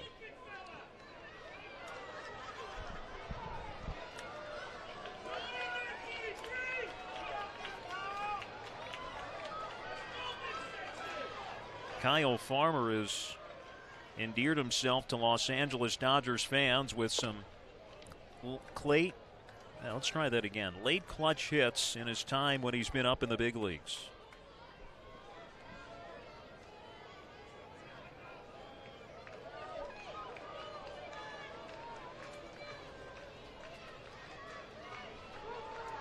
He's 1 for 4 tonight. Now it's 2-0. Now you start to see things going the Dodgers' way. Now you have a hitter's count. 2-0, 2 outs, bases loaded in the bottom of the 9th.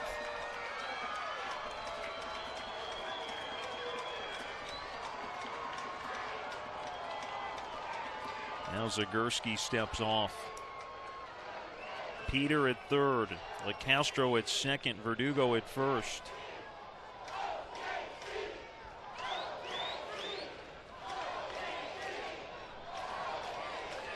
They've given themselves a chance in the 9th.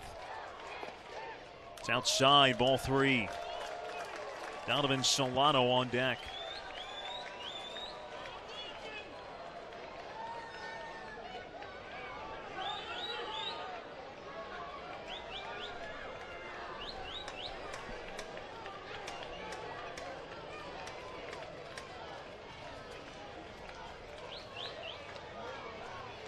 Zagurski resetting.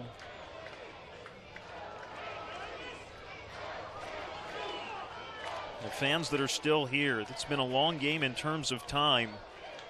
The ones who have stuck around trying to urge on the Dodgers. And that's inside for ball 4.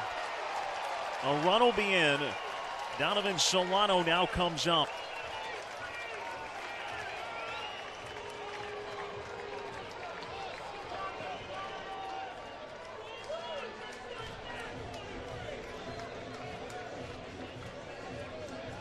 Solano tonight, 2 for 4, an RBI and a run scored.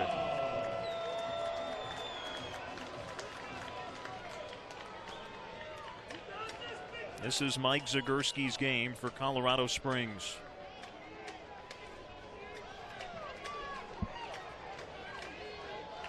Inning started when Edwin Rios reached on a drop third strike. And Matt Beatty struck out. Jake Peters singled. Castro takes a strike. Excuse me, Solano was talking about Tim LeCastro's walk earlier in the inning, where Verdugo hit the fielder's choice with a force out made at the plate. And then the bases loaded walk drawn by Farmer. It's 0-1 to Solano. And now the Dodgers down to their final strike.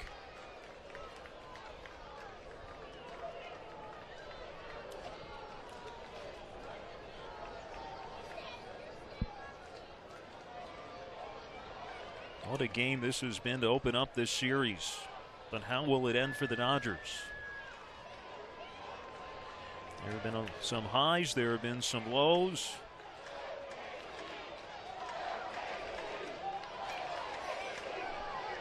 Zagurski just committed a balk. The Dodgers are incredulous it wasn't called.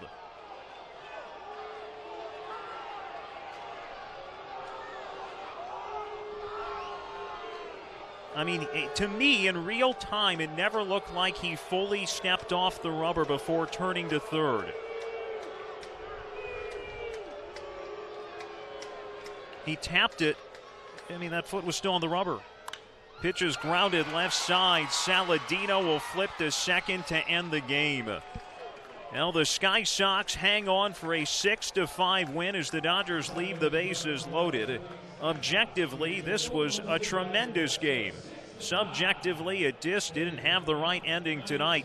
And the Sky Sox have now won 7 straight and will leapfrog the Dodgers to take over sole possession of first place in the American Northern Division with 12 games left and 8 remaining between these two teams. We'll be back with a post game here in a moment. This is Dodgers Baseball and your view on Cox. I mean, the dude's foot was still on the rubber. A critical play in this game right before it ended with the bases loaded 2 out. Mike Zagurski, and again, what is and what is not a balk is so odd, but he stepped back, then had his foot tap the rubber, and then faked the throw to third. I thought starting 2 years ago you could not fake a throw to third anymore. And his foot did not appear to completely disengage the rubber when he began the movement. Let's take a look here from the third base side. This is what Tim LeCastro was looking at.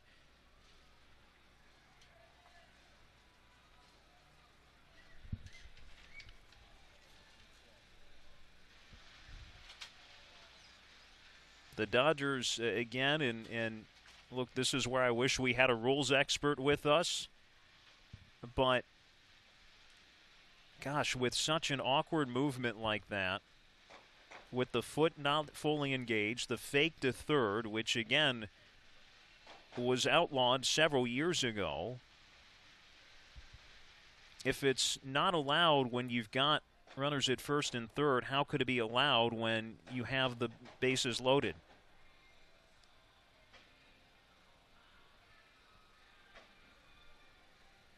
just an odd way for this game to play out in the ninth. Now the Dodgers, despite that, still had a chance at the plate, and Donovan Solano ended up grounding out to end the game.